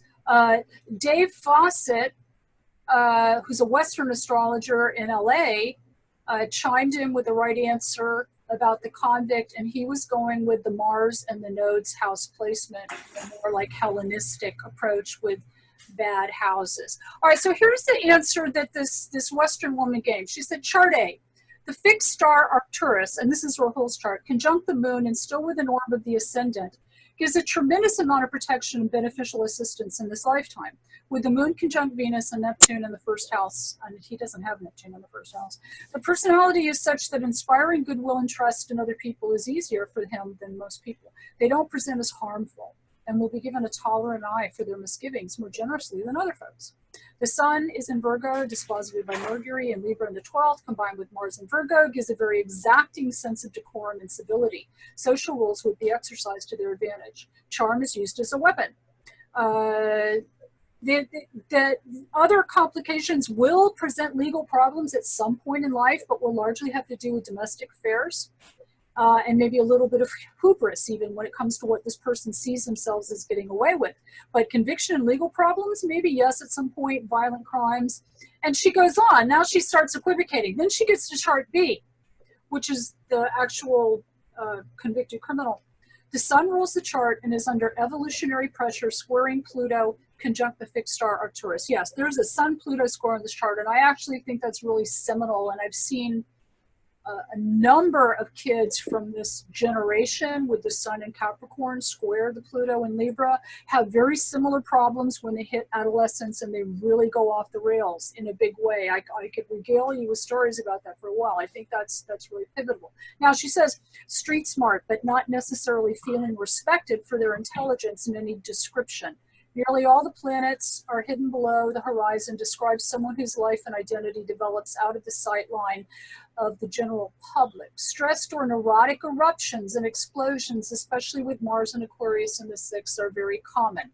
And then she makes a really good point, saying that it's a heavily physical chart, which would lend itself to gross outbursts and physical shows of dominance at a cost. Also a weak position in legal matters. This person would not get a free or lenient pass on any misbehaviors.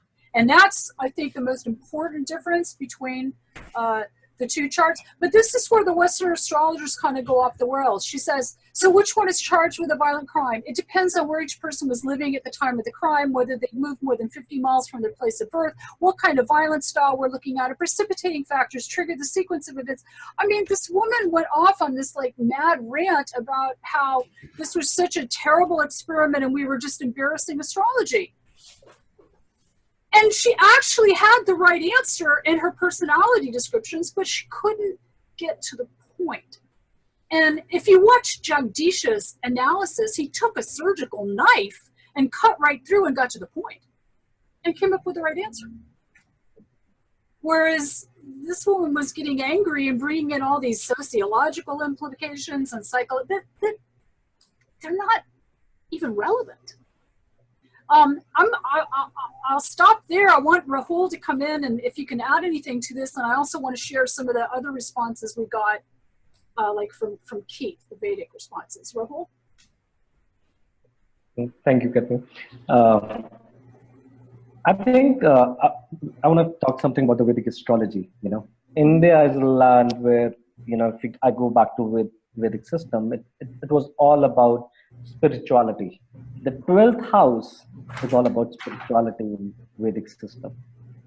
And I've been from my age of 4, you know, when I was 3 years old, I've been with my gurus and with my, you know, in the spiritual, I've been raised through that. I had an era where, you know, the teenage comes when you become aggressive. I think it happens with everyone, you know, maybe I'm special that I became aggressive, but I never had trouble with any kind of law. Well, with that moon Venus on Arcturus and Spica, you know, people look upon you kindly, whereas the other chart, she doesn't get a pass on anything. Yes. They're ready to put you in jail. The Western astrologers are ready to put you in jail, Rahul.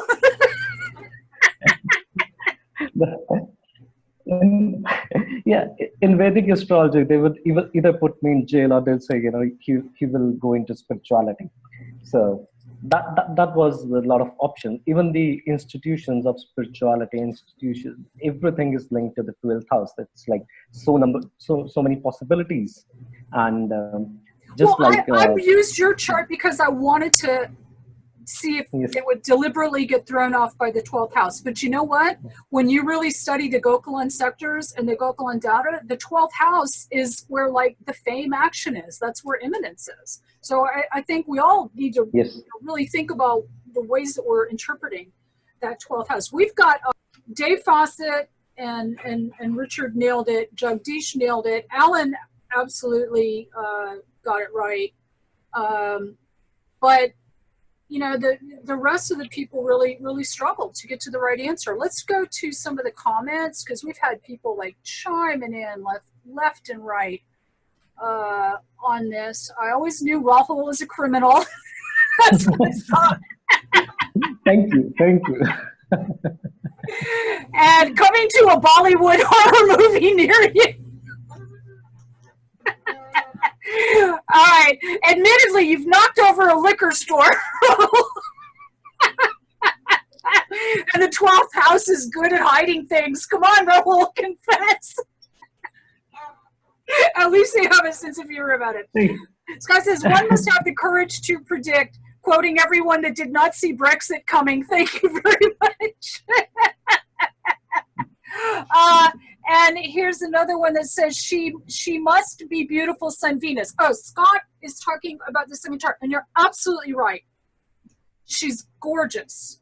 She's gorgeous. And here's another thing, with that really strong exalted Mars in the 7th, yes, she's extremely aggressive and argumentative, and it really got her in a lot of trouble. But since she did get scared straight, and she's actually extremely hardworking and very ambitious and has accomplished a lot and is drop dead gorgeous. Drop dead gorgeous. Just really beautiful. Yes. Saturn opposition, yeah, with a lot of these Sun Pluto.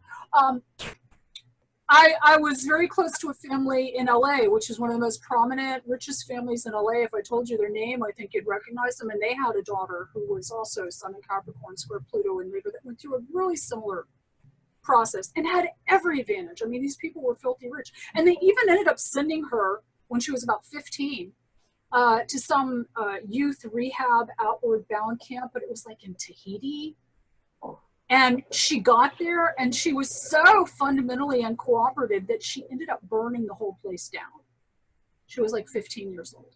And again, rich white girl, but that Sun square Pluto in Capricorn. The chart that we were looking at, chart B, this person was actually born like 2 days before Jared Kushner and about 3 days after Eli Manning. Okay, so it's an interesting time frame.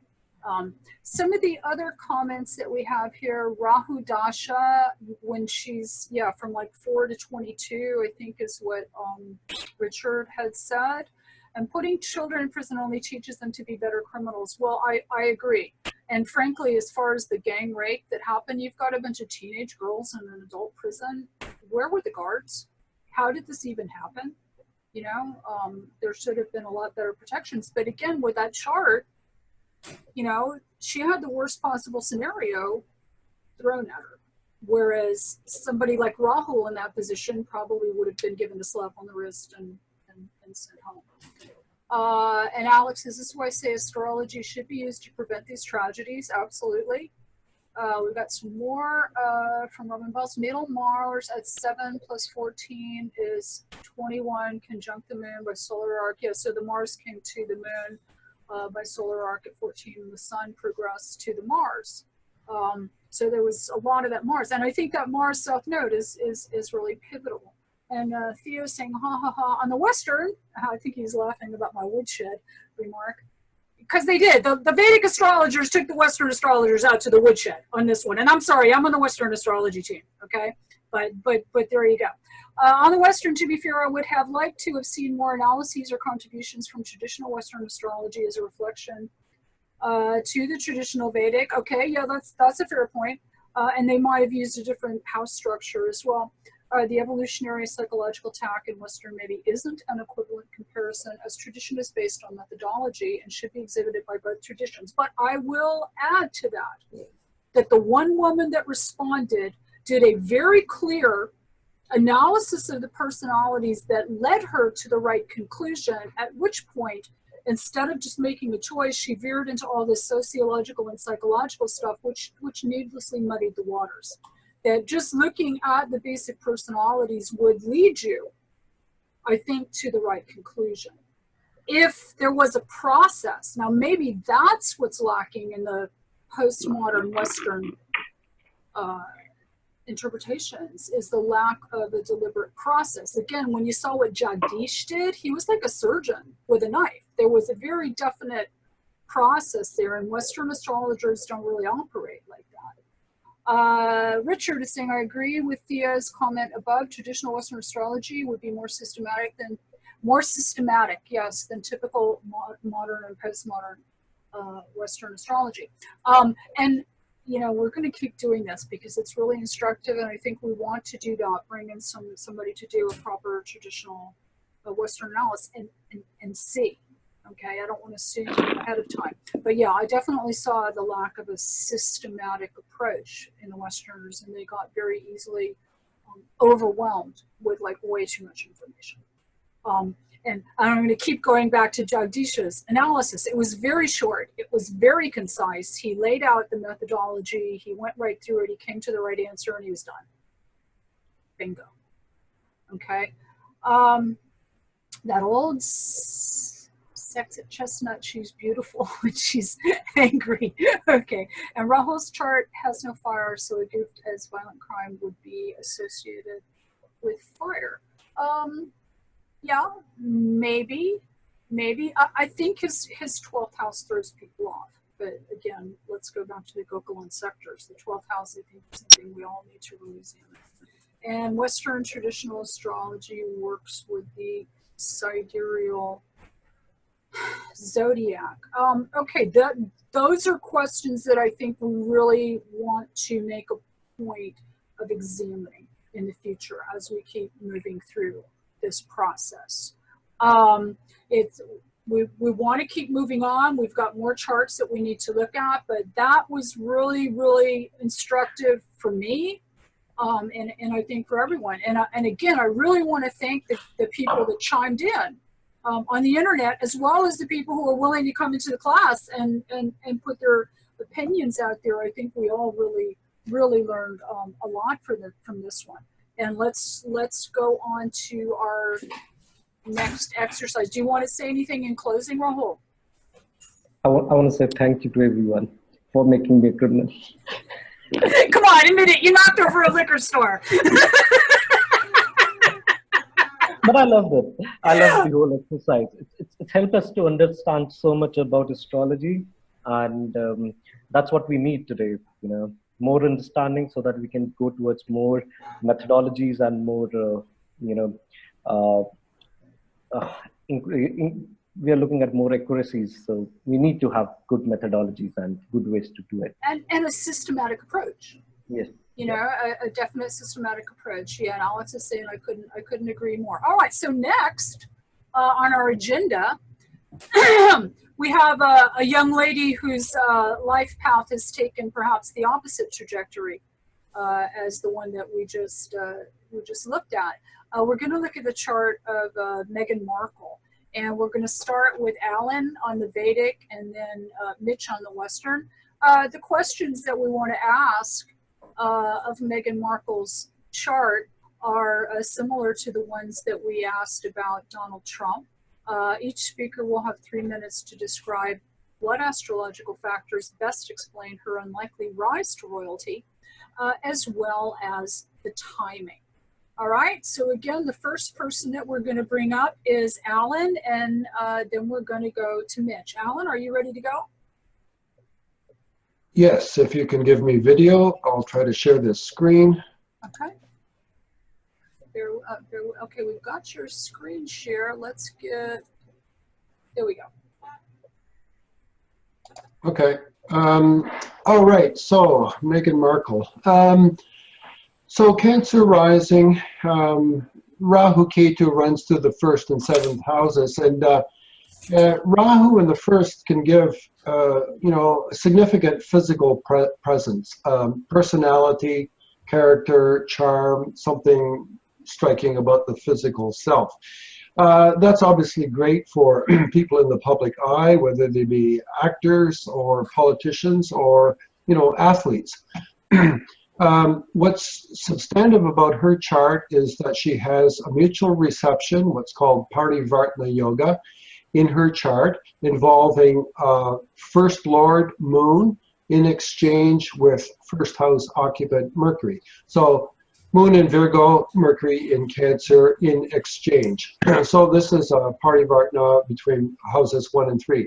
Often found in the charts of people who are athletes, actors, musicians. So performers of some kind or another. The other thing that's strong about her is that with Cancer rising, Moon is her ascendant lord. Moon in Virgo There's a nakshatra in Virgo that runs from 10 degrees to 2320, which is owned by the moon. It's called Hasta.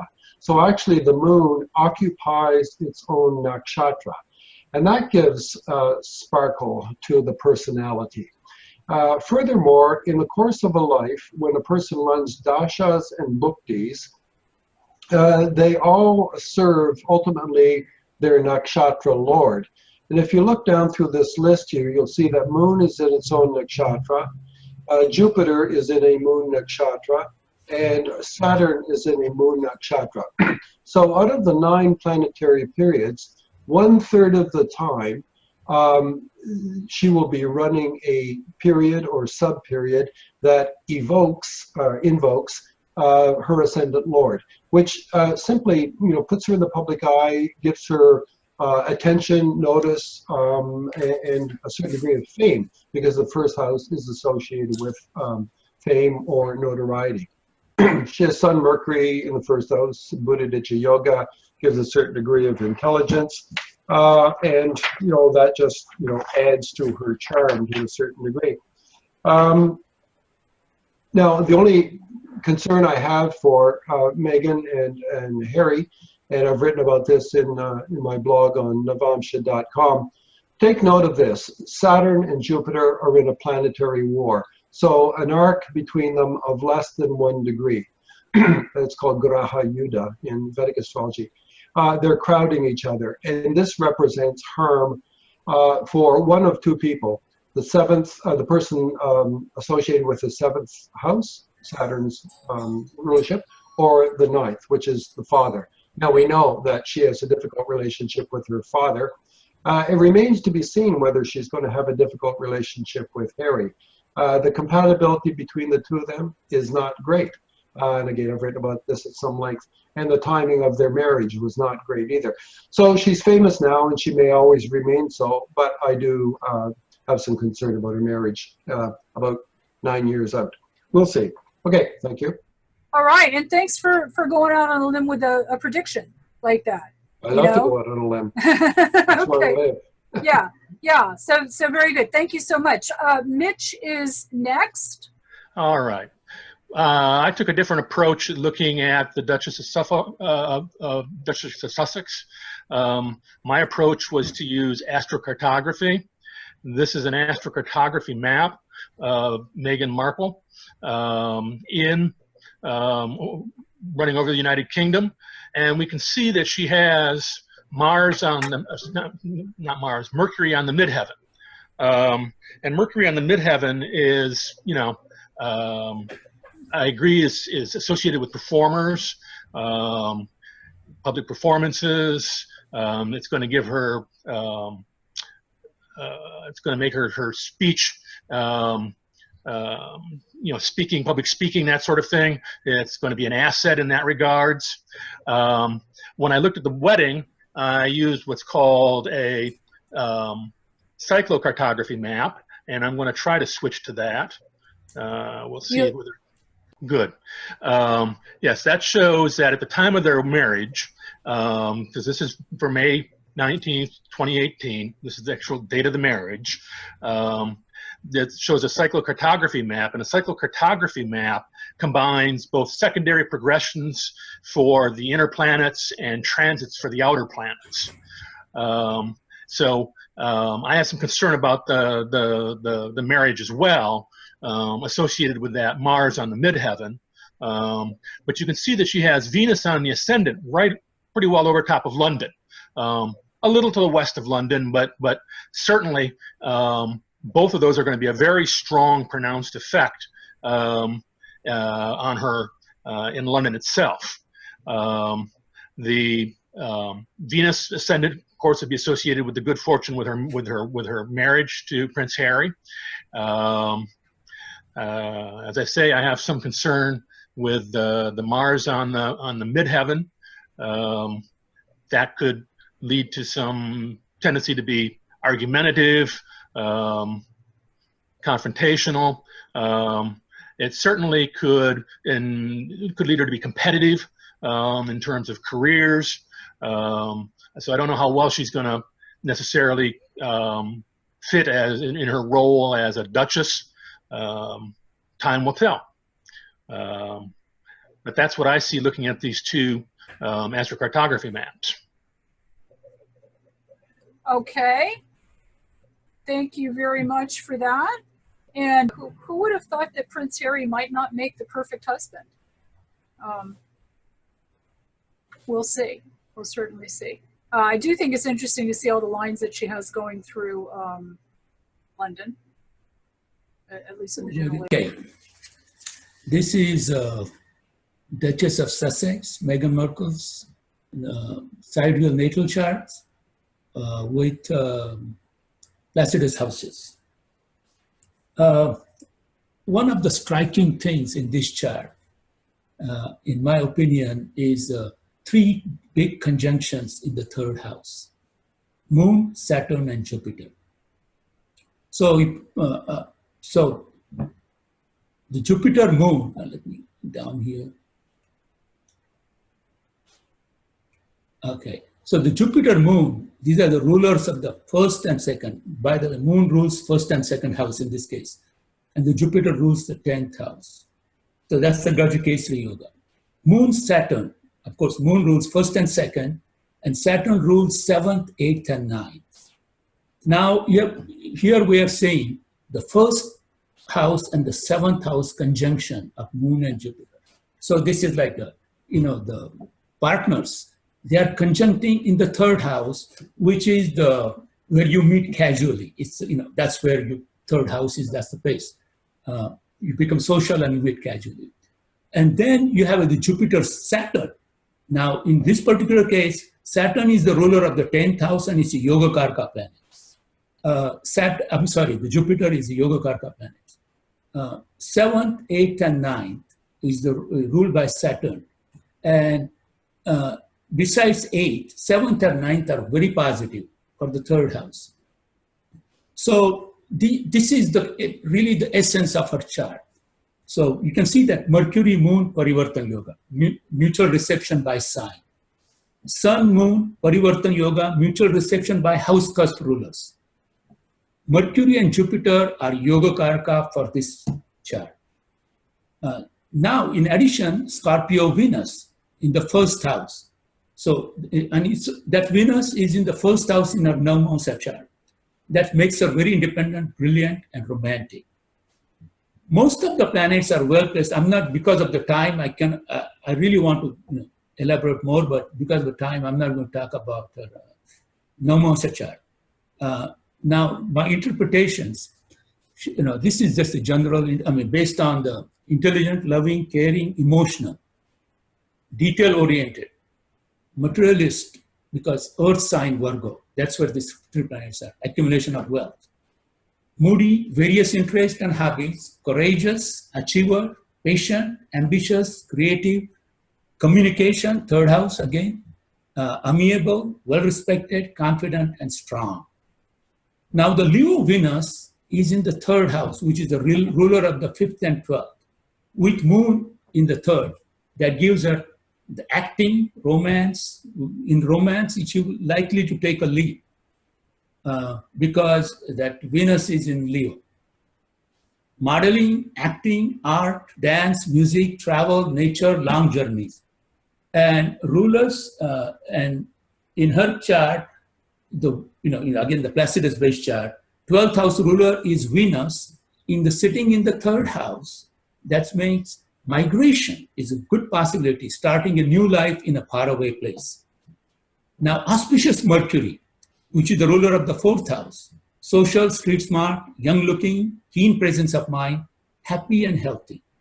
6th and 11th house ruler Gemini Mars in the 12th house, intelligent but relationship challenges, because this Mars sitting in the 12th house has a special aspect on the 7th house via Drishti.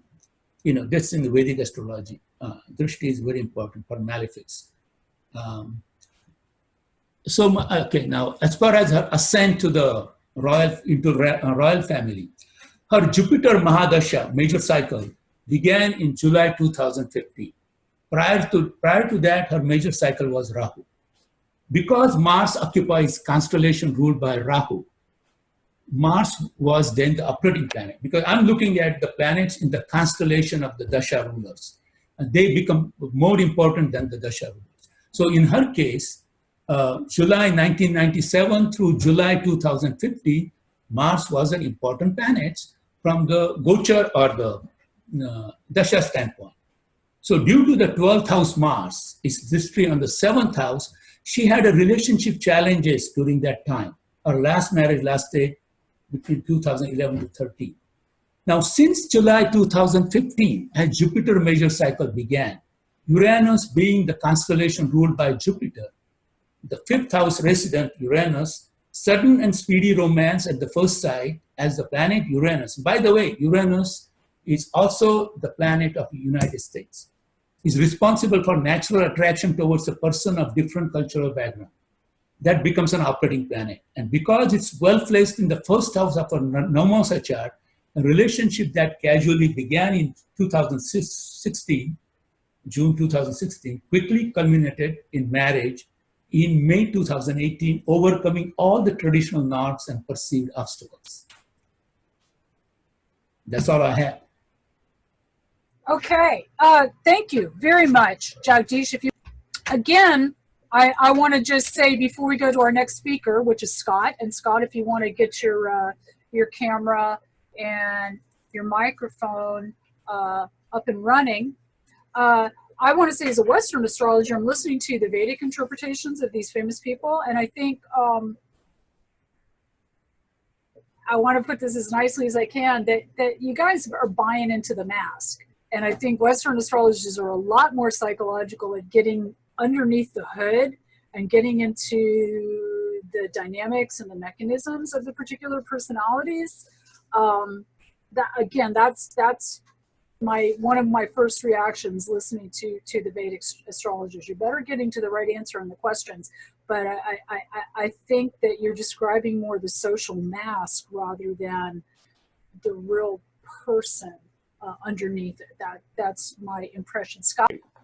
So when I look at her chart, the first thing that I'm struck with, of course, is the Rahu rising, which, as one of my teachers, Chakrapani Ulal, would say, it can bring success like nobody's business. It's still, to me, Rahu there is kind of a wild card, especially with Mercury. So sometimes it could indicate her blurting out speech that may be politically incorrect at times. So there can be some challenge with this Rahu-Mercury conjunction.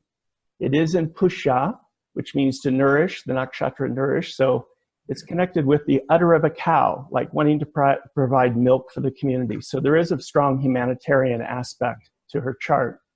She actually shares the Saturn-Jupiter conjunction, which Princess Diana actually had in her chart in a different sign, which I thought was kind of interesting. Her Venus is in Leo. So the Leo is coming out through her Venus in the second house, which usually when Venus is in the second house, especially in Leo and the nakshatra Purva Ashada ruled by Venus, it gives a beautiful face. And it can indicate sweet speech, so that's where maybe it counteracts the Rahu-Mercury conjunction. As Alan pointed out, who's done amazing research on the Parivartana yogas, she does have the moon and Mercury in mutual reception. What I was struck with the chart was how the chart is brimming with Raja yogas. Raja yoga is when the ruler of an angular house, 1, 4, 7, 10, is connected with the rulers of the trine houses, 1, 5, and 9. And we see that the moon rules the first house and Saturn rules the seventh. So we have an angular or a trine house, which the first house can be trine or angular, with the angular Saturn ruling the seventh. Secondly, we have Jupiter and Saturn Saturn ruling the seventh again and Jupiter ruling the ninth. So we have another Raja Yoga which can produce a king or a queen. And then finally, Jupiter rules the ninth and the moon rules the first. So we have another Raja Yoga associated with these combinations. So as I mentioned, the chart is brimming with them. A couple of concerns I have with her chart in terms of the marriage is that Ketu, which is in the sign of Capricorn, which is not one of its favorite signs, is in the seventh house. So this can indicate marrying a foreigner, Ketu in the seventh, but also can bring some problems, particularly because the ruler of the 7th, Saturn, is, as Alan pointed out, in a planetary war with Jupiter. So again, and it's in the 3rd house. Parashara says when the ruler of the 7th house is in the 3rd house, sometimes that can bring disappointment in the marriage because the 3rd house is a mild dhisthana, or mild house of difficulty. I also was concerned a little bit because all the Cancer in her Vedic chart would indicate motherhood. And I was a little concerned when I looked at the chart, and I don't want to predict disease or problems, but I just want to point this out, that the ruler of the 5th house is Mars in the 12th. Jupiter, which is a significator or karaka of children, is with Saturn in a planetary war. So those two configurations would indicate, of course, her really needing to be careful about pregnancy and really make sure that she's in a very, nurtured state. Of course, she does have the Venus ruling the 11th house and the 4th house, which would indicate a very comfortable home, beautiful homes, very wealthy homes. The rise to the power I saw is Jupiter. The marriage occurred during her Jupiter-Saturn Mahadasha Bhukti. And Jupiter and Saturn, as I mentioned earlier, create a Raja Yoga. So this would indicate her rise to power during this period of Jupiter-Saturn. So those are some of the main things that I have to say in terms of Megan's chart, which actually, to be honest with you, I didn't watch the wedding. I had no interest in it. So I knew very little about her, except, of course, she has risen to power. So that's it for me. Thank you very much, Dennis, for that. There's a lot of interesting material in there with all the different yogas going on. I did want to point out something that you mentioned about Princess Diana having the Saturn-Jupiter conjunction in her natal chart. She was born with it, and then she was married at the Saturn-Jupiter conjunction in Libra, and then Meghan was born during that period, and then married, Harry. So there's kind of an interesting connection with those Saturn-Jupiter conjunctions running through these charts, and we've got another conjunction coming up. So it'll be interesting to see how it affects the personalities involved in that trail of Saturn-Jupiter conjunctions. Another thing that I wanted to point out, and Alex is going to come up next. She's our next speaker and our last one on the subject of Meghan Markle. But Meghan's natal Mars is exactly conjunct Prince Harry's descendant. And I think that was a major point of attraction for them. And that kind of goes back to what Mitch was showing with that astrocartography Mars at the midheaven. Alex, are you ready to go? But just something really interesting that I've been looking at the royal family and the history of well, I was looking at Algol through the charts of the British royal family, but I was looking at Wallis Simpson. Now, Wallis Simpson, there's been a big deal being made of the fact that Meghan Markle, the last time a divorcee, American divorcee, married a royal, it caused a constitutional crisis. So I couldn't resist putting Meghan Markle's chart together with Wallis Simpson's chart. And wouldn't you know it, they have an exact Pluto-Moon conjunction in Libra. And I just thought that was, quite a remarkable thing. In terms of, development, I mean, you've already mentioned Jupiter and Saturn together with Meghan's moon, but by transits in the major developmental cycles of the children, Saturn and Jupiter will be working together with this conjunction. It's not a bad thing, but as I said before, 250 people are born the same minute as Meghan Markle, but there's only one Meghan Markle. So when you were talking about the girl that had the criminal past, I get very frustrated because I think that's one of the things that we miss out on in education is, we have terrible funding problems, and the cost of putting a child into prison is about £100,000 for the first year, plus the charges to keep them in there, and the £100,000 would pay for the salary of 2 or 3 teachers and a couple of teaching assistants. So I like to see astrology being used for something that it's going to be doing some good. and to be bringing some real changes. Well, in my case, because I focus on the educational system, I want to see big changes brought to the educational system, and I want to use astrology to do that. Okay, and you know, ironically, while education struggles for funds, the military isn't even held accountable. You know, when you look at the comparison between what's spent on the military budget versus even the rest of our federal budget, it's staggering. And they just increased the military budget here. You know, so I think we do have to get our priorities in line. I hope astrology can have some kind of role in that. Again, nobody's talked about the fact that Meghan has Sun and Leo in the first house. And interestingly, her son is the exact same degree as the son of Elizabeth, the Queen Mother, Pusha, 11 degrees Leo in the tropical. So, there's a lot of connections. She's got a lot of connections to various members of the royal family. I didn't mention Leo in the first house because you did. Okay, but yeah, I mean, at least from the tropical side of things, that seems like a pretty solid hit. Again, there are a lot of people born on the same day, but with that sun in the first house. Again, considering what she's accomplished in her lifetime, starting as a mixed race child back in the 80s, from a broken family to marry into the royal family, that's quite a journey. You know, that's quite a personality driving that, behind that. Rahul, is there anything you want to add to our descriptions of Meghan Markle, and what did you learn anything from the tropical and Vedic comparisons? Yes, definitely. One thing that I want to add is that in Vedic astrology, we see that Moon and Mercury are in Parivartan Yoga, and Parivartan Yogas are one of the very, very powerful yogas. But at the same moment, Saturn and Mars, they both have a mutual aspect.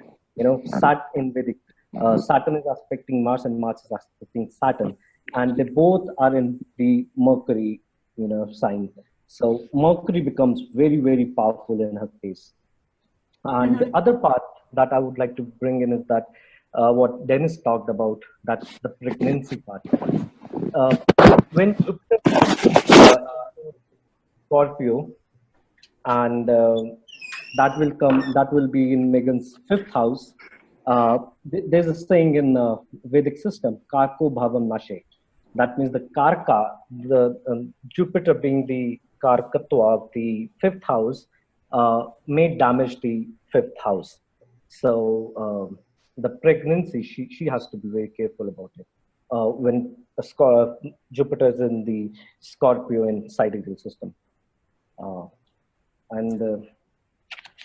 we're hearing some interesting predictions, both from Mitch and Alan, and from you, and even a bit from Dennis. Mitch and Alan were concerned a little bit about the marriage, and you and Dennis are concerned about the pregnancy. When I looked at the wedding chart, it looked to me to be a pretty fruitful union.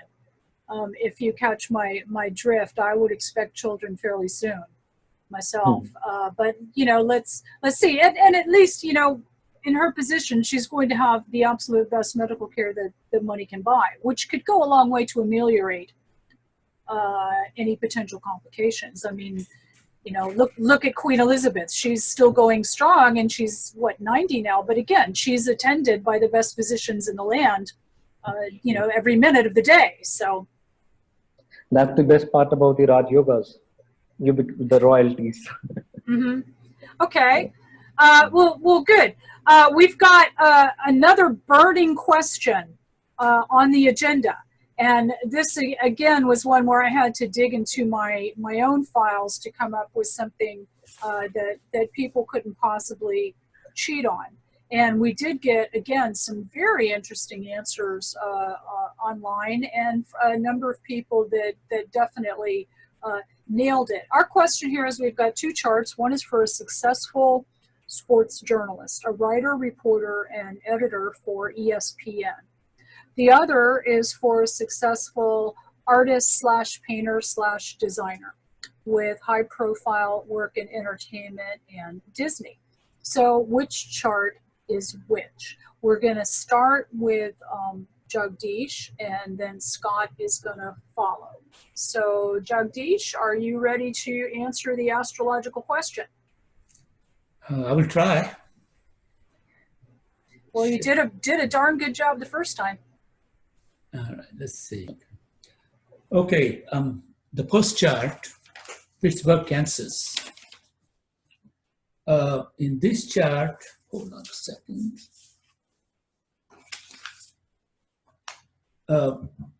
Some of the things that stands out in the charts is the Mars. Okay, this is again Placidus-based sidereal, zodiac.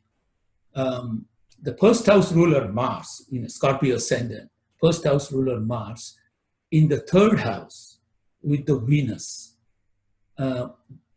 Usually the first house ruler in the Mars, in the third house, meaning the Mars quality gets magnified, amplified in the third house. And in this particular case, the Mars is connected with the spore. So that's one thing. But the more importantly is that Jupiter-Mercury opposition, they call it Pratiyog. Now Jupiter aspects the fifth house. Jupiter also, okay, this is the special aspect, by the way. So Jupiter also aspects the third, fifth, and the seventh house. Now the third and the fifth, in my opinion, are very apt for communication, journalism, sports. And so it's a little confusing in the sense that, okay, I will just go directly to my slide, which talks about, okay. I must admit that this is not an easy quiz because both of these professions are intelligent, successful, adventurous, independent, love challenges, and achievers. Almost both of them have potential to become an artist or journalist. With that said, okay, here's my analysis. So going back, so the Mercury-Jupiter opposition along the 5th, 11th axis, and both are working together. So this Jupiter gives its tremendous energy to the Mercury, and Mercury in the 5th house is perfect for writing.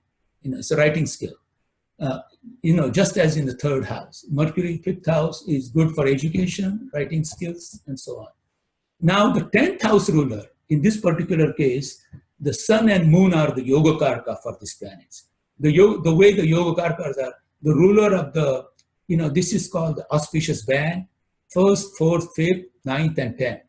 These are the house ruler. If they do not rule other houses, then they become the Yogakarka. In this particular case, sun and moon, they rule only 9th and 10th house. So they are Yogakarka planet for this. Now that sun is in the 5th house with Mercury, Yogakarka planet with the Mercury. That's great. With the Jupiter aspecting the 5th house. So here I go again. So the Mercury-Jupiter opposition along this axis, Mercury on the 5th house cusp, that's also important.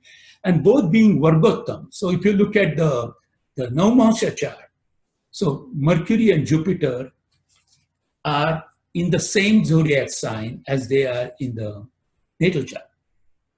So it seems to indicate that the person is likely to be seriously interested in writing, journalism, communication. Now the 1st house ruler, okay, I talked about that. But in addition to that, however, the 7th and 12th house ruler Aquarius Venus, also in the 3rd house, makes him or her an artist. Okay, I talked about this Yogakarka planet, Sun. So this is, this I already talked. Then the 11th house resident Libra. Okay, this is where I start seeing the light. Now this Jupiter, this Libra Jupiter is in air sign. And typically air signs are more connected to mind than heart, as opposed to the water signs. And therefore this person is likely to be more inclined to be a writer than being an artist. So that's the reason I'm saying he's very likely to be a journalist. Let's look at the second chart. In the second chart, you have Aquarius rising. This is again sidereal Placidus. The moon in the 1st house, Aries moon in the 1st house.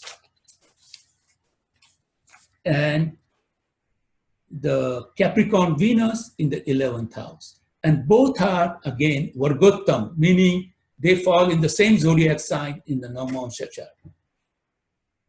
which is very positive. Okay. Okay, so then the other thing is the water sign Jupiter. As I mentioned, Jupiter here in this particular case is water sign, more connected to the heart than the mind. And then Jupiter's drishti, again, the same, okay, Jupiter's drishti is in third house as well as fifth house. And of course, the first house. So my analysis here, okay. In this case, the Scorpio water sign Jupiter in the ninth house tends to be connected more with the heart. Jupiter-Neptune conjunction, even though Neptune is in the eighth house, but they are very close, within 3 or 4 degrees, provides a perfect outlet to explore this tremendous energy towards art, being opposite to the third house. In addition, the third house is art, and the fifth house, art and sports, are positively influenced by Jupiter, benefic planet, via its auspicious drishti. In this case, both the first house Aries moon and the 11th house Capricorn Venus in the natal charts are away. I covered that already. Therefore, the person is more inclined towards art and therefore an artist. Okay. Okay, so you're saying the Pittsburgh, Kansas is the journalist, and Highland Park, Illinois is the artist designer. All right? Right. All right. We'll get to those answers soon enough. We're going to bring in Scott. And Scott had actually a comment there saying, yes, Jagdish, that came through in the Western and Uranian charts as well. Both are smart, artistic, adventuresome, and they both have writing talent. And I'm just going to agree with that. Okay. However, I'm going to say one of them is published regularly and the other just wishes that he were. Okay. Scott, you ready to go? I'm ready, and this time I'm avoiding the charts, going straight to PowerPoint. Okay, very good. I said this is the wrong one. I apologize. Is it the right one? Oh, this is a. Let's see. Okay. Yes. Here we go. If you knew my chart for the day, is all I'll say. Okay. So the charts themselves. This was the exercise that made me want to tear my hair out, and both individuals have highly artistic natures, and I fell back on traditional rulerships of planets associated with the angles and the planets on the angles to see if I chose correctly. So I said chart 1 was the artist that worked for Disney, although I found asteroid Disneya to not be the tiebreaker I'd hoped for. Are you all seeing the charts, or are you seeing me?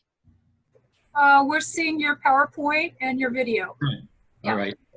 So my logical process was based upon specific midpoint combinations, planetary pictures and formulas, juxtaposed with the location of angular planets, elemental and quadruplicity distributions among chart factors, prenatal eclipses, and combinations of planets in both traditional whole sign or Placidus and Uranian houses. All right. Okay, I did have an ongoing problem with false flags. Basically, I'll get back to that. Okay, the specific planetary pictures for making me think that chart 1 is the artist is we have the midpoint of Cupido and Kronos equals the sun, which is the professional artist. We have Mercury, Venus equals Moon, Neptune, which is the formula for the painter, the artist. Venus, Mercury equals Cupido, which is again arts and crafts. Sun, the midpoint of Sun, Mercury equals Cupido is thoughts about art. We have Cupido, Kronos equals the sun equals node, which is the formula for someone who has many connections or is an authority on the arts. And Kronos Apollon equals Jupiter is great success. So in the same chart, we have a formula for extraordinary success and prosperity in business, great success from use of the hands in the world.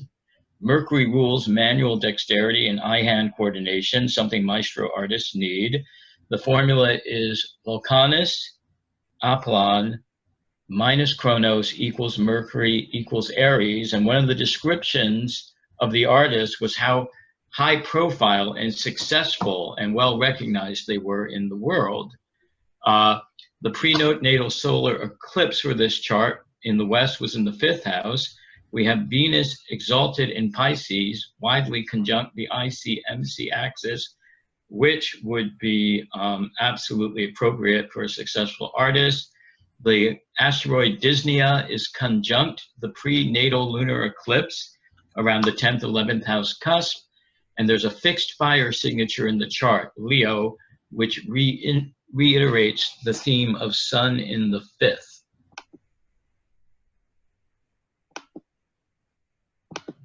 Which reiterates the theme of Sun and Mercury in the 5th.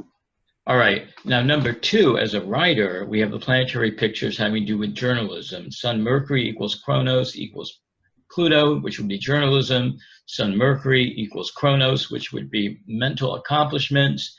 The midpoint of Mercury Neptune minus the Sun equals Uranus, the author who writes with great brilliance or originality. Sun Mercury minus Neptune equals Apollon, which is the formula for the successful author. Mercury Apollon equals Aries Chronos, which is being fashionable in speech with many, which an on-the-air commentator would have to be. It's also the thinker. And again, for an on-the-air commentator or sports journalist, Sun Poseidon equals Aries is to be involved with presenting the current ideas of the time before the public. Now again, there have to be pictures for this person being involved with the public. They have to have a strong 1st house and 10th house, I would imagine. So more planetary pictures for number 2 being the journalist, the second chart. And the second chart is, of course,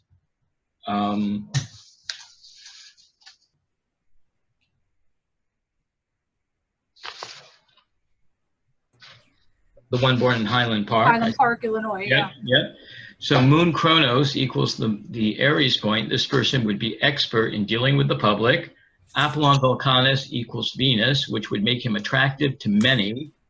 Cupido plus Cupido minus Mercury equals Ascendant, which is performing or speaking to others, because remember, the Ascendant in the Uranian system has to do with others as well as the environment. And then Midheaven Admetos equals Ascendant is the formula for a movie star or actor. Mercury Neptune equals Midheaven is to blend fiction or the truth with the truth, to be inclined to concoct a tale. And then Midheaven equals Sun equals Jupiter equals Poseidon would enhance physical well-being and vanity and possibly make one susceptible to flattery, which made me think of the anchorman on the Mary Tyler Moore Show, Ted Baxter. I don't know in terms of on-air talent how many are really susceptible to flattery or being told that they did a great job. I would think if this person was a sports commentator with the formula Sun Mercury minus Neptune equals Jupiter equals Saturn Hades, it would be an excellent formula for being able to give commentary on underdogs, so-called losers, or disenfranchised teams. All right, Dennis, what's my job? Okay. I would say that chart A is the artist. The reason I came up with that is that Venus is in Aquarius in the 4th house. It gets Digbala. I would assume with an artist that there's a strong Venus. And of course, I know that Venus was, as Scott mentioned, was exalted in Pisces in his tropical chart.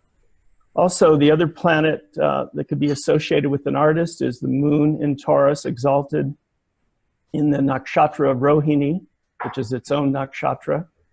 And it's also angular in the chart. So we have Venus angular and the moon angular. The next point is Mercury is retrograde in the sign of Pisces using Lahiri Ayanamsha, which to me could represent a visionary. It's actually in the nakshatra Chitra, which is the beautiful one, the brilliant one. It actually translates as pretty pictures. So I thought this may lend itself to design, color, and imagination. Oh, excuse me. Sorry, I made a mistake. Mercury in Pisces is the imagination visionary. Jupiter retrograde is in Chitra, which means pretty pictures, and it's connected with design and color. So we have the Mercury and the Jupiter both in nakshatras that are connected with visionary and beauty. Finally, in terms of the rising sign, this was what created some cognitive dissonance for me, because it is Scorpio rising, which is ruled by Mars, and Mars is angular in the chart. So that does give some chutzpah. The ascendant in Scorpio is in Anuradha, and according to the release of Mickey Mouse, he had his son in Anuradha. So I thought this may lend itself to the Disney picture. Finally, Sun and Ketu are conjunct, which can sometimes indicate kind of an otherworldly energy. And again, the Sun is exalted. So 3 exalted planets in this chart. Chart B, I thought, was the ESPN reporter. Reason for that was that one of the main reasons is that Mars is in the sign of Scorpio, and tropically it's in the sign of Sagittarius. So it's in a friendly sign or a strong sign in both charts. Mars in Scorpio is called Swakshetra, which again means it's in its own sign. Secondly, this person ran, and again, I don't know if this is any rise in his career, but he's running the Mars Dasha from April of 2014 till April of 2021. So I thought that may lend itself to the sports announcing. Next, Jupiter is the ruler of the 2nd house of speech, and it's in the 10th house. And again, this would indicate good speech, strong speech. And it's in the 9th bhava, so it's in a good position in either the Rashi or the bhava chart. Finally, Moon is in Pisces. Moon is in Pisces in the chart. Excuse me, Moon, sorry, there's a mistake there. The Lagna is Aquarius, which can sometimes be connected with communication. It's an air sign. And Mercury and Sun are also there, which could be the communications and the writing. And finally, there's a Raj Yoga connected with the 5th Lord, Mercury, and the 7th Lord, Sun. So this creates a Raj Yoga, which I thought could be good with communication. And that's it for me. Thank you very much, Jonas. So even though you use completely different methods, you and Scott came to the same conclusions about these two. Jagdish saw them oppositely. I agree with whatever Dennis said, but actually I'm going to add something more here. Okay. I also added one simple Gemini rule, which is actually about the Karakamsha Lagna, and its 5th house. Actually, Karakamsha Lagna and its 5th house indicates the innate talents and authorship of the native. So it's very easy to find the Karakamsha Lagna. First, we should find the Atma Karaka, which is the planet with the highest degree in the sign. And then we should find the sign of the Atma Karaka in the Navamsha chart, then bring back that sign into the birth chart and find the 5th house from that Karakamsha Lagna. And here in Gemini astrology, we use a different aspect rules.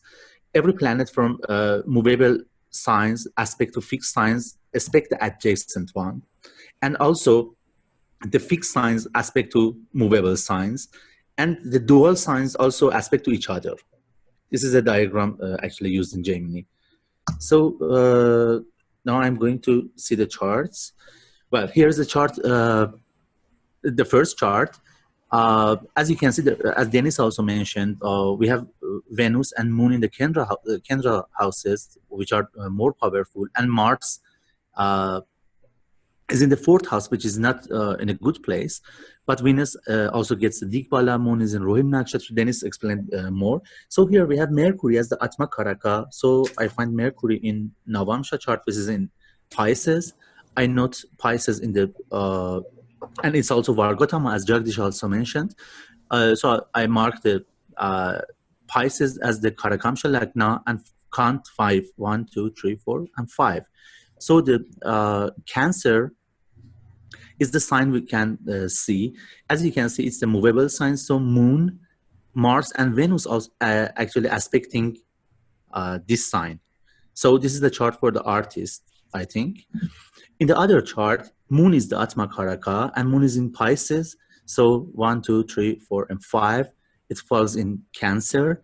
And the aspect to Cancer are from the fixed signs, which are from Jupiter, Mars, Mercury, and Sun, which is the indications for the sports reporter. That's it. Okay, so the Highland Park chart is the sports reporter, and you're agreeing with Dennis and with Scott as well. Yes. All right. Okay, very good. And we have one final analysis before we actually get into the answers, and that's going to be from Franco. Franco, you ready to go? Yes, ma'am. Here we go. All right. I'm going to share my screen here. Right. Where are we here? Can you all see that? It's starting. There it is. Okay, you're good. Okay. So this person here, if we're looking at career and the ascendant career, you look at the 10th house for career, but also the 6th house of daily routine and work. So if we look at the this person's ruler of the 10th house, it's in the 5th house of creativity and arts, along with the sun, as well as the prenatal eclipse and prenatal lunation.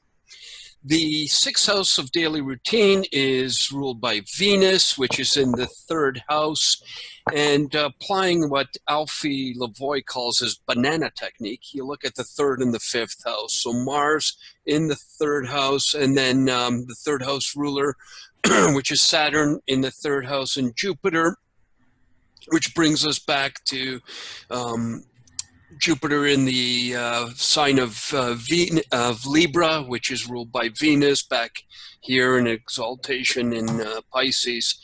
To me, this says artist. If we switch over to this guy, and then just looking at my notes, 10th house cusp is Sagittarius. Sagittarius tends to be a sports-ruled house and journalism, 9th house in publishing. I'm not sure if this person's online on TV, possibly, but could be also sports writer. So the publishing and broadcasting. So Mars being the planet that also rules sports, right, at physical activity, is on the cusp of the 10th house. This person's chart is a locomotive chart, which has Pluto rising. So it's going to be someone who's going to be looking at investigating and digging deep. The 6th house ruler is in Pisces, ruled by Jupiter in the 9th, therefore saying this person has that tendency to be the journalist. So Highland Park? Yeah, Highland Park is the journalist, and the artist is Pittsburgh. All right, so we've got all our opinions in, and I have to say that I think everybody, for the most part, did a lot better on that one. Could you leave these charts up for a second, Franco, so we can talk about them?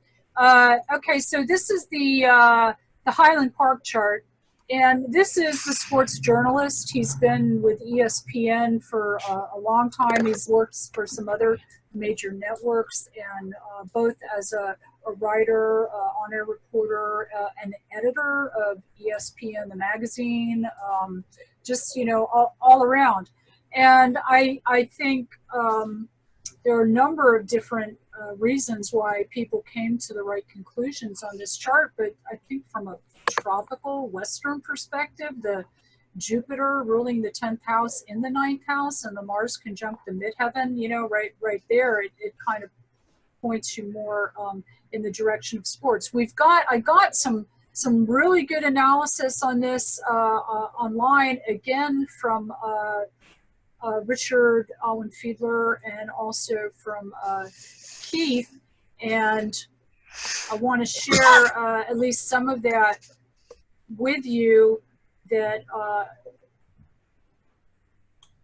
Richard said, B is the sports journalist in no small measure due to this person having Mercury in the 1st house by whole sign houses.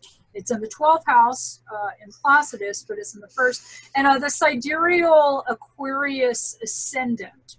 Aquarius being interested in groups and areas of specific social interest, channels through which humanity communicates news and information.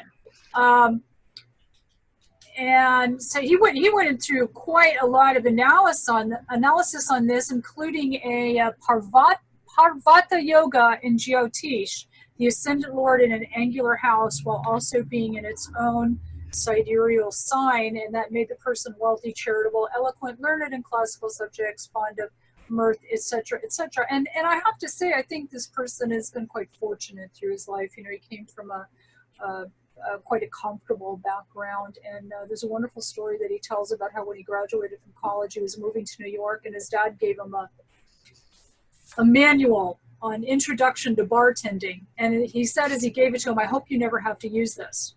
And he's never had to use it. He went right from college into a really nice, high-paying journalist job, and has never looked back. You know, so he's been, I think, quite fortunate in his life. We also got some interesting analysis from Keith, who's also in here today. And Keith pointed to, in particular, and the nakshatra, and I hope I pronounced this right, the sun of Mercury in Shatabisha. And Shatabisha is very involved in media. Also, the Saturn in Aries in the third house of publications and writing could make the person very critical, which is necessary in journalism. So I think it's very interesting that he pointed to that particular nakshatra, pointing out the interest. Again, as a Western astrologer, I just would go right to that you know, Mars conjunct the midheaven and Jupiter there in the ninth. Could you put up the other chart, the artist chart? All right, this is the successful artist, and again, these are from my own files, so these are people that I know pretty well. And I would have to say with that Saturn in the first house there in the Western system, this is probably like the most disciplined, hardest working artist anybody ever met. There's nothing starving or particularly bohemian about this guy at all. He's just a monster. You know, he just does art like 24/7 when other people would be messing around and sleeping or socializing. No, he's doing art. And again, I think Keith pointed this out with the nakshatras, and Dennis mentioned this, that moon on the 7th house cusp is in the nakshatra Rohini, which is very powerful. It's in its exaltation in the sidereal zodiac. And Keith said the moon in Rohini, which is Lord Brahma, create, create, create. And he has Mercury in the 5th of creative arts and painting and drawing, also to have success in the entertainment industry. And if you knew this guy, I mean, it's 24/7. He's at the drawing table with a deadline to meet, and it just constantly flows out of him. As Scott pointed out, they both have the ability to write. And in fact, the artist, now this is interesting, both of his parents were in the newspaper business.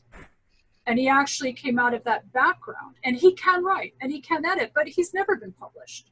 That's not his strength at all. The only time he actually worked at a magazine, and I went back and checked some of this with him so I would get it straight.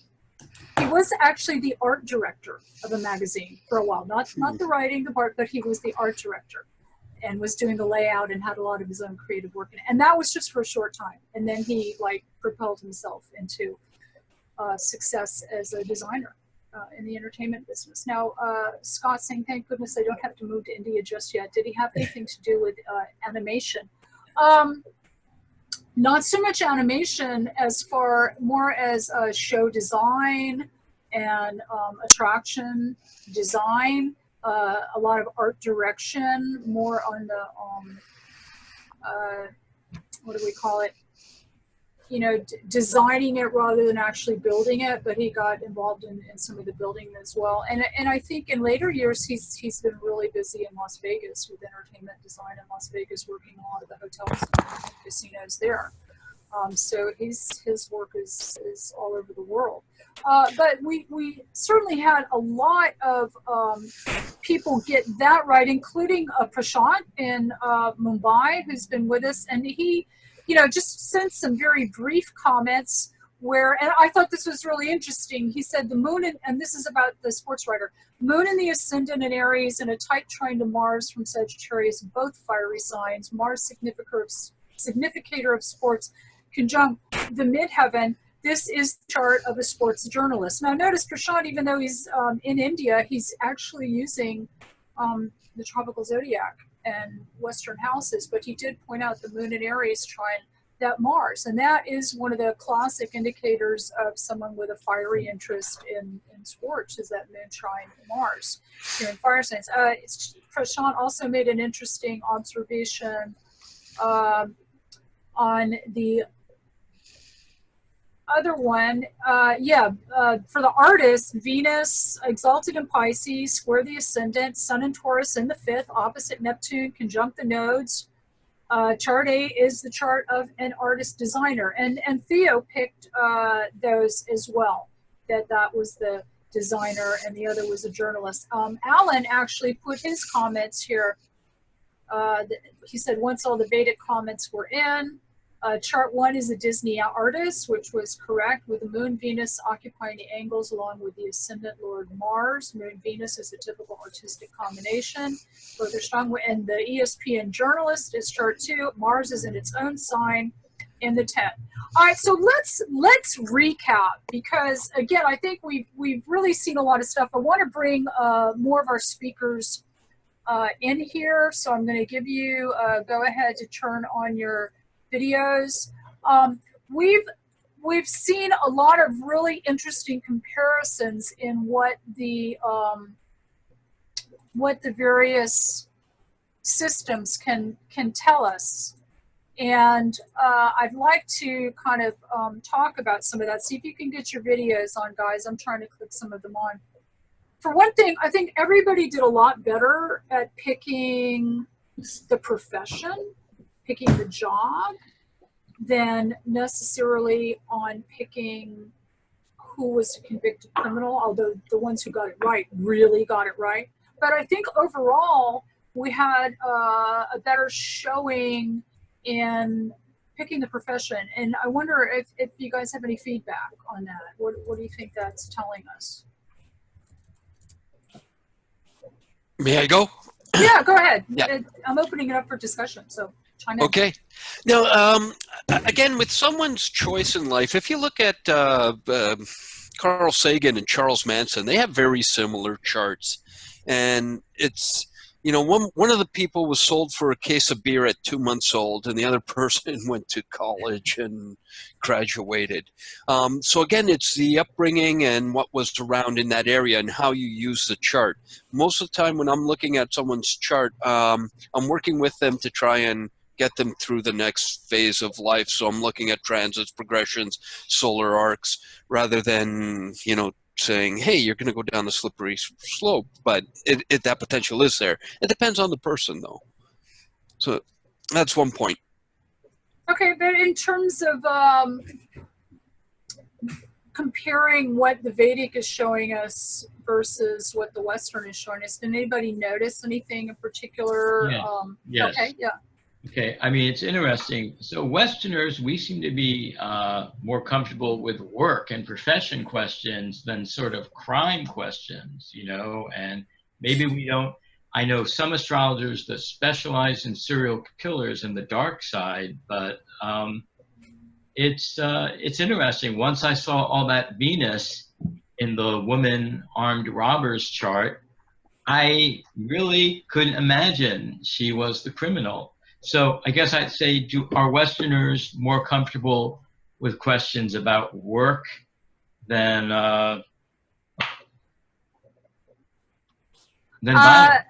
Yeah, but I also noticed that, and I'm trying to say this as nicely as possible, that I think the Vedic astrologers were describing more the outer appearance and the status, and the Western astrologers are lifting up the hood and looking inside as to what's really driving the personality. Again, remember, yeah, go ahead. Yeah, Alan here. I'd like to take you to task on that. I think a lot of Western astrologers think that Vedic astrology is good for mundane stuff and perhaps spiritual stuff, but doesn't have any insight into psychology. Au contraire, we can do that as well as anybody can. If you want to look at the mind, the ego, the spiritual nature, and I'll put this out to you as a next round, include some psychological cases and say, yeah, who's the crazy one here and who's the normal one? Okay, that's one thing. The other thing I just want to comment about it, the difference in methodologies. I think if you listen to Dennis and I, and I'm not holding us up as models, but he and I very much speak the same language, and we use the same methodology. His emphasis, I mean, is a lot on nakshatras, and although I appreciate that, I don't take that tack myself. But I understand everything he says. Well, I understand everything everybody says, but we have a fairly systemic approach to looking at things. If there's a criticism about the Western camp, it's that there's an awful lot of other technique coming in there that's not what I would call basic chart analysis. Somebody texted in the point, you know, bring a traditional Western astrologer into this, and then I think you'll find that traditional Western astrologer tackling a chart analysis very much like Dennis and I might be saying, like, the Lord of the First is in an angular house or a triangle house that means this or that, and so on and so forth. Whereas with some of the other Western analyses, we've seen brought in midpoints, astrocartography, harmonics. Vedic astrology uses harmonics as well too, and we can delve into that, but for the most part, we stick to the Rashi, the basic natal chart first, and get all that nailed down before we try to finesse anything else. Especially harmonics, it's tricky because, you know, if your birth time is off by 5 minutes, you might have ruined that Navamsha chart that you think that you're depending upon to have a certain rising sign. It's a slippery slope. That's why I like to stay with the basic stuff in the natal chart. Over. Well, I'm with you there. Yeah, if it's not there in the basics, there's no point going anywhere else. But go ahead. I just wanted to add that, yes, just to reiterate what Alan said on the Vedic with psychological, the astrologers focus mostly on the Rashi chart or the first divisional. We haven't gone at the D44 or the D81 to look into the depths of the mind, you know, in terms of the fractal charts or the divisional charts. So just to give the basic blueprint, I think, from the Vedic point of view, that's there. But also from the Western traditional point of view, when I did my work, looking at things like almutans and significators in a more traditional sort of mindset, in a more structured way, weighing points, weighing dignities, these sort of things come into play. And there are also things in the traditional Western that are like harmonics, but we don't call them harmonics, like novenaria, which to do with the mind, and the duodecimy and things like that. So I think looking at both systems from a traditional point of view, you're coming to the same sort of, you're pointing your finger at the same place, but using different techniques. So yeah, that's just what I wanted to say about the Vedic as well as the traditional Western, that I hope to see more representation of that the next time. Yeah, and going forward, I think we want to see the emergence of some kind of a structured methodology and a more systematic method of approaching the differences, whether it's a grid for comparison. I think that's something that we can all maybe do some further work on, because we do want to. I don't want to say just do this again. I think we want to make it into a continuous process, because it's going to take time. You know, it's going to take more than a few sessions, and over the course of that time, the appropriate methodology is going to emerge. Richard sent me a really interesting, it's actually something he wrote, something he said himself on Facebook, in trying to get people to give their opinions, where he said that the two systems, Eastern and Western, are like twins who are separated at birth, and that they really can't operate without each other.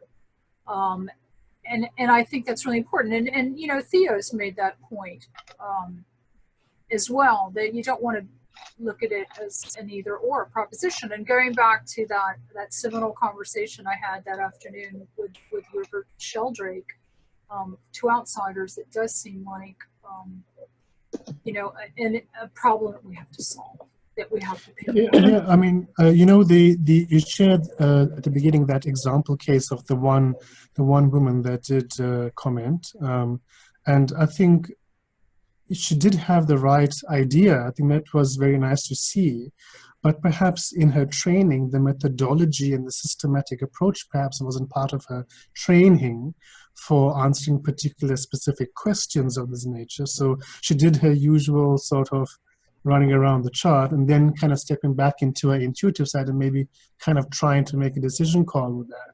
So I can understand and appreciate her, her innate talent with figuring something out in that way. And I think that's where, like for evolutionary astrology, people talk about the South Node as the past, whereas in traditional Vedic, some aspects of Rahu come into that for the reason why we're here. So there are differences between the two systems for sure, but I think it depends on how it's being applied as to the results that we get, and then we can share and discuss in a platform like this, which is great and excellent that this is being done. Yeah, we definitely want to keep doing this, and I think maybe we can get a couple of more scheduled before the Kepler conference, and even do some kind of reporting, some level of reporting of what we're finding. I want to ask everybody in terms of takeaways. What are some of the primary revelations or takeaways that you would see from the presentations today? I know for myself, on the question about the criminals, which one was a convicted criminals, literally the Vedic astrologers took the Western astrologers out to the woodshed and with them. Okay, it was, there was absolutely no competition. But then when we got into the professions and the jobs, it was everybody seemed to be scoring on that one.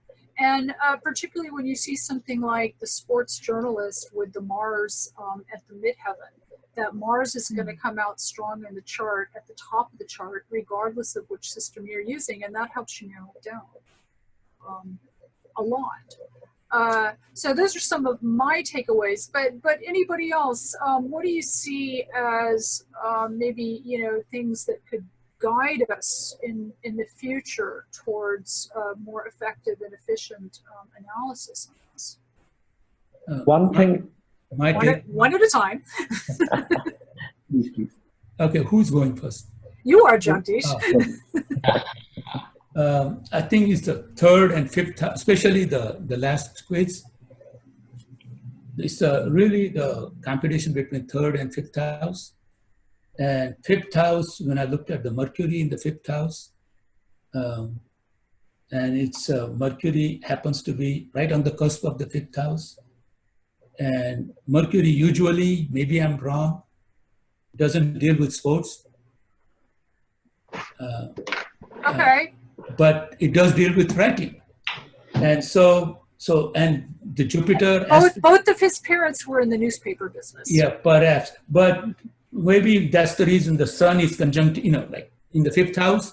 Maybe there is, because in Vedic astrology, sun is also the father. Right, yeah, his dad's been so it was a toss-up right up to the end when I looked at the Jupiter in the water sign as opposed to air sign. Okay. And that's where it's kind of a split. But it was a toss-up, but it's really the third house. I mean, fifth house, of course, is the creativity. But in my opinion, fifth house is more on sports than general creativity. And that is my takeaway. Okay. But in terms of evolving an overall methodology for astrologers in general, getting their act together so that, my vision, people in the outside world will take us more seriously because we're putting things in ways that they can respect. I perhaps maybe could suggest a type of example as a control, maybe finding 2 charts or 3 charts that maybe had failed marriage or had successful marriage or had a job change around the same time or had something, an event or some circumstance, either an event or a time event or a descriptor of life that has been the same in all 3 charts, and then see whether we can, all kind of get those at least core events or descriptors correct. Mm-hmm. Yeah, I think moving in that direction is good. And I'll tell you, finding the charts is not easy. Finding charts that people can't cheat on isn't always easy. Right. We're going to need help with that. Okay, yeah, and I don't mean to keep interrupting people. Somebody else was starting to speak. Yeah, I think one thing that I think everyone would agree is that such an exercise is very, very important, because it's like it's opening the closed doors of understanding between the East and West. There's a lot of things that I'm practicing as a Vedic astrology. I'm studying. But there's so many things I don't know about how the Western astrology is working. So it's very important that such interactions happen, because they're going to help us understand a lot of things. New things will come up, and there's a lot of scope of research that will come up. Yeah. I couldn't agree with you more, Rahul.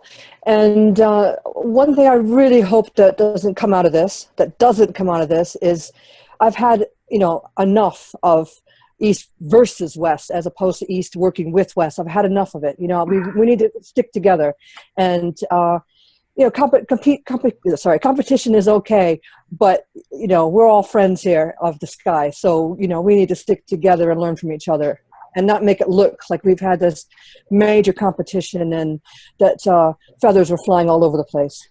Yeah, I think we've worked very hard to do that from our end. And it's really paid off for us, taking that comparative and cooperative approach, especially through the research.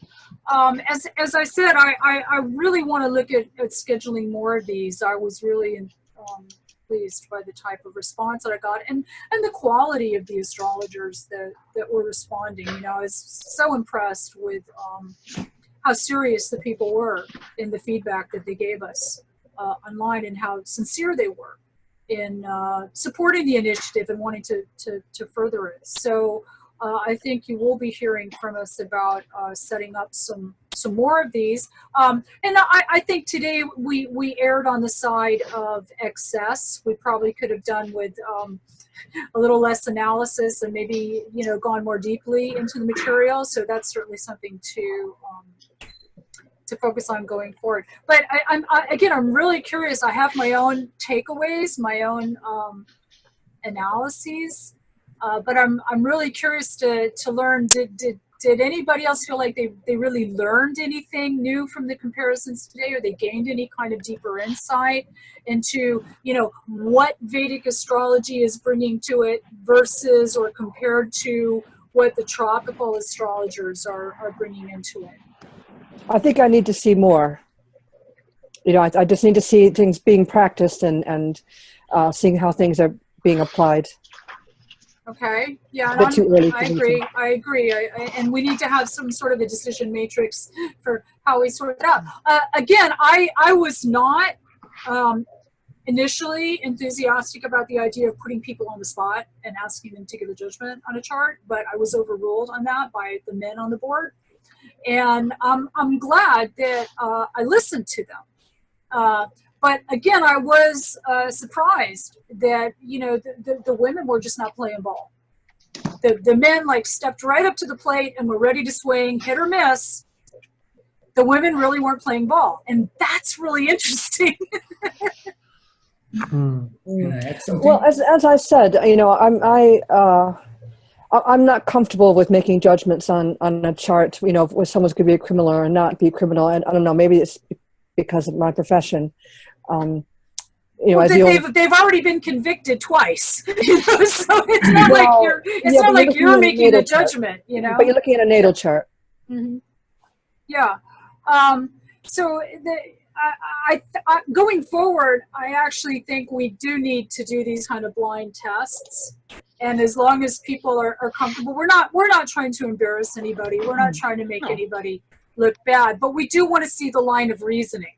We do want to see what kind of techniques are leading people to accurate assessments. And here's something that really stood out to me today. For instance, on the "What's my job?" question, Scott was pulling out all these different midpoints between trans-Neptunians and hypotheticals, but they were all leading to the right conclusions. And even in the Meghan Markle thing, Scott, the software you were using kept pulling up these descriptions that were computer generated, but they were really hitting the mark. I do apologize for that. But I was going somewhere with that. But on the criminal part, who was convicted and who wasn't, they weren't working. very well. And that is really intriguing to me. Yeah, I think that may be me. If you read my comments, I think I made up my mind so early when I saw all the crime pictures in our colleague's chart, which is ridiculous. I should have done a negative proof of chart 2. Like, prove to me that this isn't a criminal. And that was a good lesson to me. Yeah, but I mean, there's only X number of hours in the day, you know, and Right. and we're all busy. Well, I think Scott's got a point, which is we don't do who's a criminal versus who's not a criminal in Western astrology generally, in modern Western astrology. We do a lot with vocational sorts of aspirations for people. We get trained in doing vocational sorts of aspirations and counseling people. Just as you also mentioned, Courtney, the Western focus, the modern Western focus from myself, Alex, Franco, Scott, is heavily psychological in focus. Much more so than if you pick a more traditional Western astrologer would be, where they would not take that psychological focus. So they might have done better on the question of who's a criminal versus non-criminal. Well, we'll see. Well, because we're going to do that the next time. We're going to bring in some more traditional Western and do you think, Courtney? Okay, someone else speaking. Do you think, Courtney, it's the difference in the West? We're more comfortable with the idea of free will than fate, and this is on how we read criminal charts, that we don't want to think you're fated to be a criminal? I tell you something, Scott, that's the question. That's a very good question. I think that is the crux of it. That's the question. Yeah. And honestly, I struggle with that.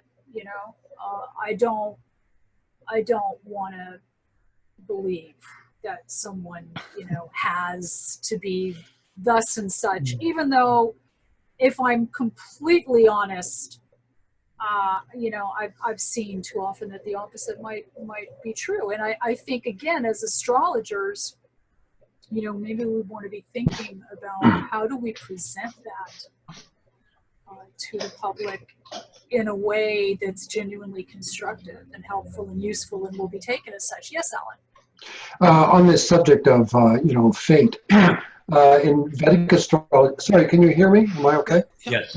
And on the subject of fate, in Vedic astrology, we have this notion of dhrud karma or adhrud karma, fixed karma or unfixed karma.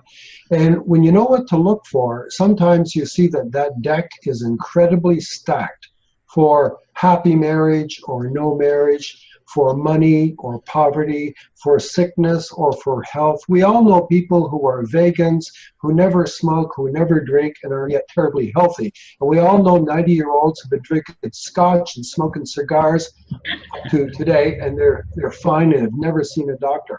Why is that? Free will exists in their effort to make themselves healthy or not give a shit about it, but their fate is what's helping them to get where they are today.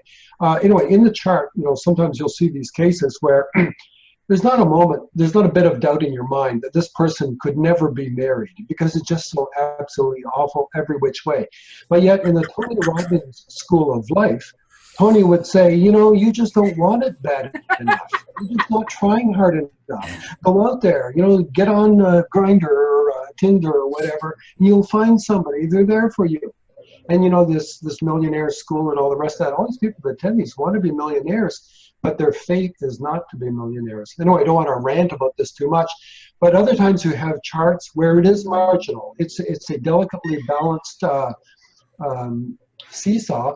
There are good periods, there are bad periods for this, that, or the other thing. And this is because the person's karma is unfixed. And then free will makes a huge difference. Yes, go out now and try to get dates, try to be married, or try to become wealthy.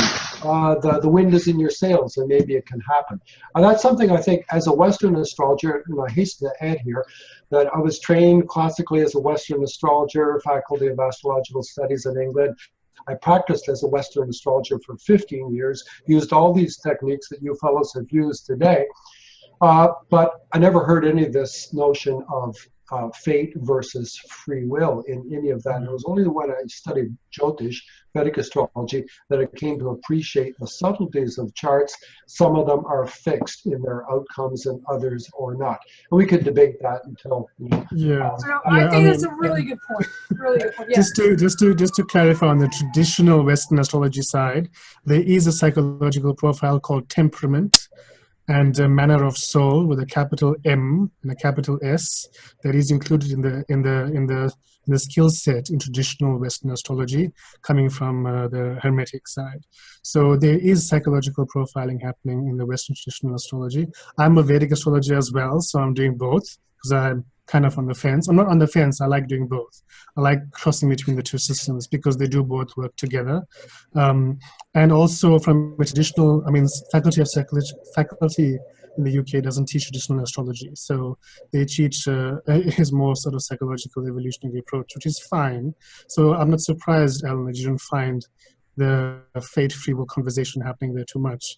But for sure, on the Western traditional side, if you're going back to Ptolemy, ancient Hellenistic astrology, and some of the Persian astrologers as well, you'll find a lot of discussion and going around between temperament, fate, the ascendant lord, and things like that coming in. Yeah, Richard, we didn't mean to leave you out. I tried to get your camera on before. You had such great analyses on Facebook. We'd love to hear from you. Thank you. Thank you, Courtney.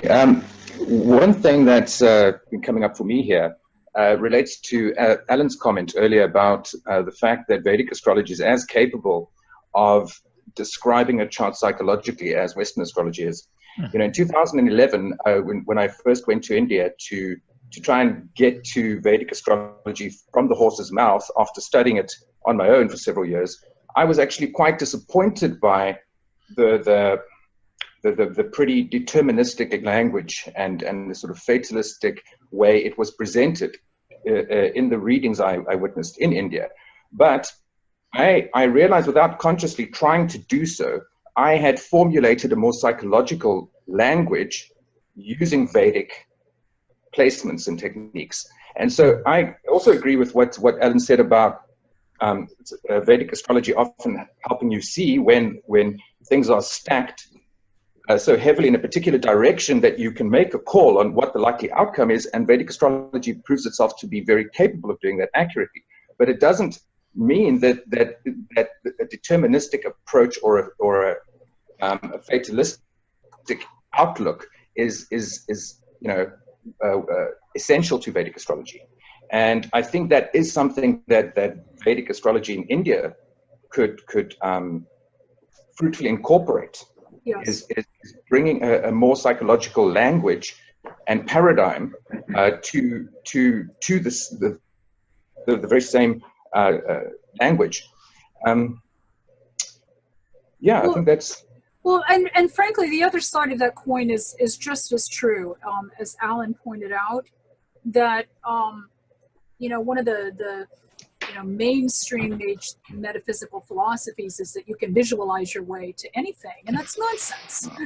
and I think Alan made that point, very forcefully in the reference to Tony Robbins, who I do have a certain amount of respect for, but I've just always taken exception to these people who think they're just going to visualize their intentions and project them upon the universe. I think they've got it backwards. They need to be listening to what the universe is trying to project upon them. It'll probably go better for them, So I think that works both ways. That the New Age Westerners maybe need to be more opened up to what fate has in store for them, and I'm using those terms very loosely. But at the same time, Richard, you're right. I think that Vedic astrology could benefit. I heard it. I heard it in the descriptions I was getting, the mask, the appearances, and I saw it in Calcutta. From my perspective, I have a lot of Pluto going on. Okay, but yeah, they could benefit, I think, from a somewhat more psychologically flexible perspective.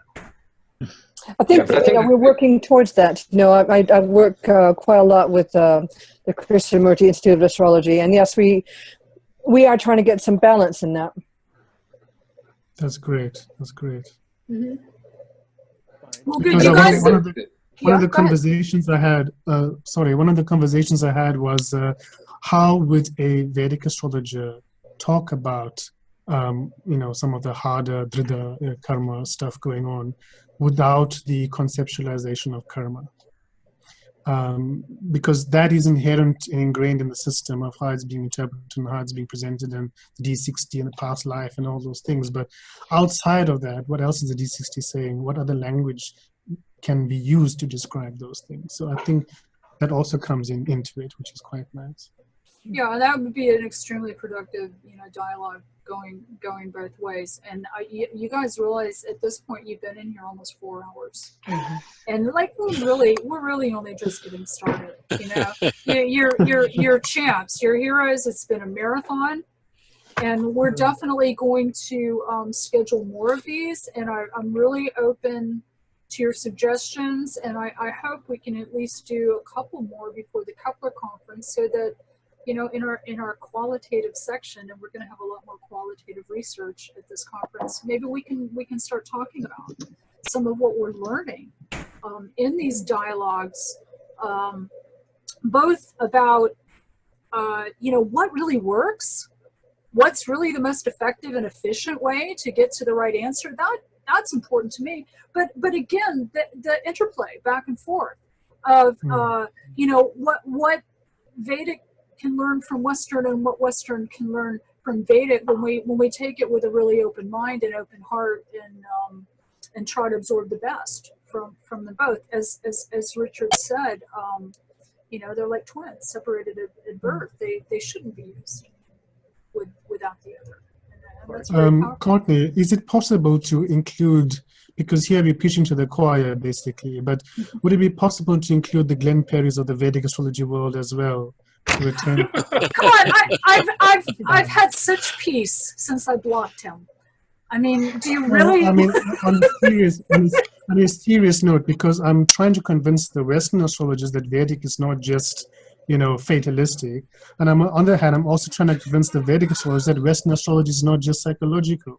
So how it's to very get them difficult. to listen? Yes, because actually their mind is so good, but they're stuck in their boxes. So I think this is a perfect platform to open this kind of discussion. And Theo, you know what? I have to be perfectly honest with you. On the Western side, I feel like I've run up against some ingrained racial bias.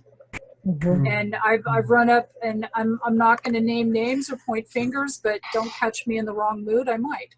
Not only a bias against women, but bias against people of color doing astrology. And I think Glenn Perry was the tip of the iceberg there. He was the one just clueless enough to just get up in Calcutta and do that. And you have to be extraordinarily clueless to do what he did. But I found in pursuing the kind of comparative and cooperative research that we've been doing in Vedic, there's a coterie of white male astrologers who are convinced their system is right and they're going to trounce the Indians. I'm telling you, they're out there, and I deal with them every day, and I'm aware, and I'm trying to walk a very peaceable path. So what you're perceiving, Theo, is quite real. But I'm not going to pretend like it's not the same way on the other side. In fact, they might even be worse. Sure. They might even be worse. Trust me. Yeah. So let's be honest. I think it's important that we can be honest about that and put that on the table and laugh at it. I think the human nature and the human mind in both systems has been kept in each system for such a long time. But I think where the world is going from various points of view is that we're coming together. And I think Alex's point about coming together and standing up for each other is very important. When it also given the wider how people see what we do, how people view what work we do. From not just the scientific methodology point of view, but also how is it presented to the client point of view as well. Well, and let me add this, that the white male research astrologers that I deal with on a regular basis have actually compiled a tremendous amount of work that demonstrates statistical support for the tropical zodiac. And I think that the Vedic astrologers and Indian astrologers need to step it up. Okay. And I have a feeling there's probably more out there that hasn't even been translated into English that I don't really have access to, but please help us in that respect. We're trying to, give the format and the structure and the support and the socialization to really encourage the Vedic research, but they're not picking up the ball and running at this point. We did the Constellation News, which is the conference magazine of the Calcutta conference. That went out to 20,000 people in 3 Indian languages. So it is getting out there. And how much quantitative, like solid research was in there though? That's what I'm. Oh, there was a bit. There was some Duff articles, but there was some stuff in there. But the idea that we do proper research at KIA, I think is getting out there. It's all early days, and enduring slings and arrows of outrageous skepticism, we must stand shoulder to shoulder with each other. How's that? I don't know. I totally agree, because the skeptics are a lot more organized. They're a lot better funded, and they hang together. And I mean, even within the astrological research community, people are sniping at each other left and right. There isn't support, and we're about to take some steps on that, because there's a lot of forces even within the research community who are like, openly dissing other researchers and trying to undermine other researchers, and it's got to stop, because they're doing the skeptics' jobs for them. And astrologers need to stop. But I think but again, I really want to encourage the Vedic astrologers to pick up the ball and run and start cranking out some serious quantitative research, and we'll bend over backwards to accommodate you and help you. Yes, Rahul, you are leading the charge in that regard. No, I just want to say that being a Vedic astrologer, if I can work on the Goklan research, we did a very good work for the Goklan sectors. We can do the same in the Vedic. Again, it's just the matter of time.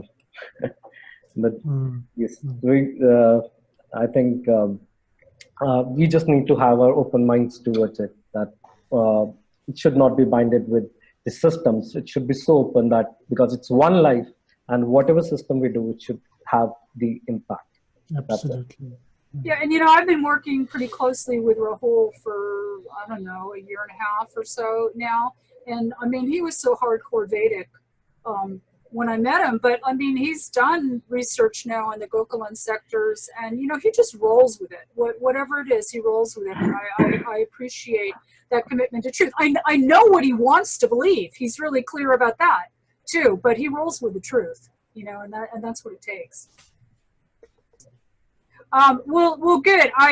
As I said, we're going to look at scheduling some more of these. Do we have any scheduling preferences or scheduling ideas? What do you think is a good time frame or structure to try to do something like this again? Any ideas on that? I'm okay for like September. I can't do October, but and early November I can do. So that's just mine. Mm-hmm. Okay, I do have a slot for early November. I just, I want to do more, but anybody else? Not a problem as long as there's enough advance notice. Okay. Maybe we could post some more of these just for fun, even though no one has enough time, but maybe a couple of pairs of charts once a month. Or one pair, that's like a puzzle. And maybe not so long. Yes. Keep it short. Yeah, I think we had too much of a richness of material today. So, we want to segment it more so we can go in more deeply rather than have to rush over the surface. But I'm looking at how we're scheduling the online research forums, and maybe I want to make a special category for this or something. We're going to be restructuring things in the future as it is. So, and even if we had something going regularly through email lists or on social media where there was a continuing dialogue over, charts, like if we put up another Astro quiz and we left it up for 2 or 3 weeks and really let people, talk about it, then in 2 or 3 weeks put another one up and so we have a continuity there, which does bring up the question that, I had to go deep into my own chart files to come up with charts that would work for this and that people couldn't possibly cheat on. So I know we're going to need help on that. So, Yeah, I mean, Courtney, if you put out a list to say, I need charts of people that have had, you know, car accidents or whatever, I can look at my files and just contribute the charts. I just get the people's permission to do so. Okay, yeah, that's a good one right there. Or more of those, what's my job, what's my profession ones. I think those are good.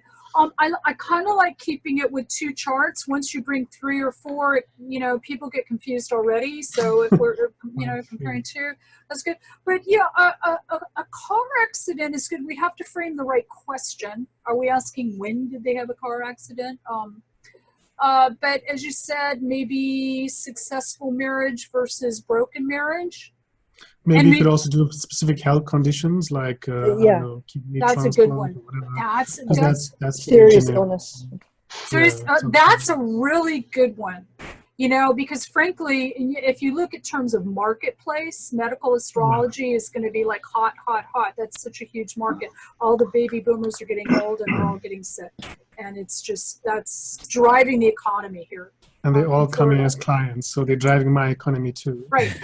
So I think anything that we can do to push that frontier in medical astrology is going to be good for everybody, good for astrologers, and frankly, good for the people that are ailing too. You know. So. Yeah, I just want to work for a big HMO and deny health insurance to people who are going to be sick. Yeah, because they're not having the right Saturn transit. You know? Okay. Well, yeah, good. Let's keep in touch. And again, any other ideas you have as far as organizing the thing going forward, I'm open to all the help we can get. As I said, I'd like to have at least a couple of meetings before the Kepler conference so we can, you know, do some reporting on what we've learned. We're also going to be presenting at Genesis conference in Sedona. Jagdish and Isan and myself and maybe even some more people will be presenting there, and maybe we'll have something to add along with the Nakshatra project. Speaking of quantitative projects in Vedic, we've got a Nakshatra project going where we're using Jagdish's, Isan software to test the Nakshatras on the Gokulan professional categories. How's that going? Well, we're just kicking it off, but we've seen some really interesting things already. And now that we've got this out of the way, I think we're going to focus a little bit more on that. But by the way, actually, according to that research, we found that Purva Phalguni people having Mars and Moon in Purva Phalguni are more appeal to do murder, criminal things, murder. Yeah, and I wanted to say that Rahul also have 2 or 3 in Purva Phalguni. And me too. Another failure in case study. Yeah, look, Rahul, we're watching you, okay?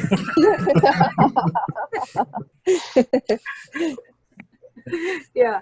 All right, guys, thank you for the marathon session. You're troopers. You really are, and I'm so looking forward to working with all of you, and especially the new guys that have come in the process. Keith's gone, but Richard and Theo, you know, thank you so much for showing up and chiming in. You know, there's just I was so impressed with the talent. I really was. Thank you. Okay, thank you, Courtney. Bye, everyone. Thank you, everyone. Thank Cheers. you. Cheers. Bye, everybody. Until next time. Okay. Yeah.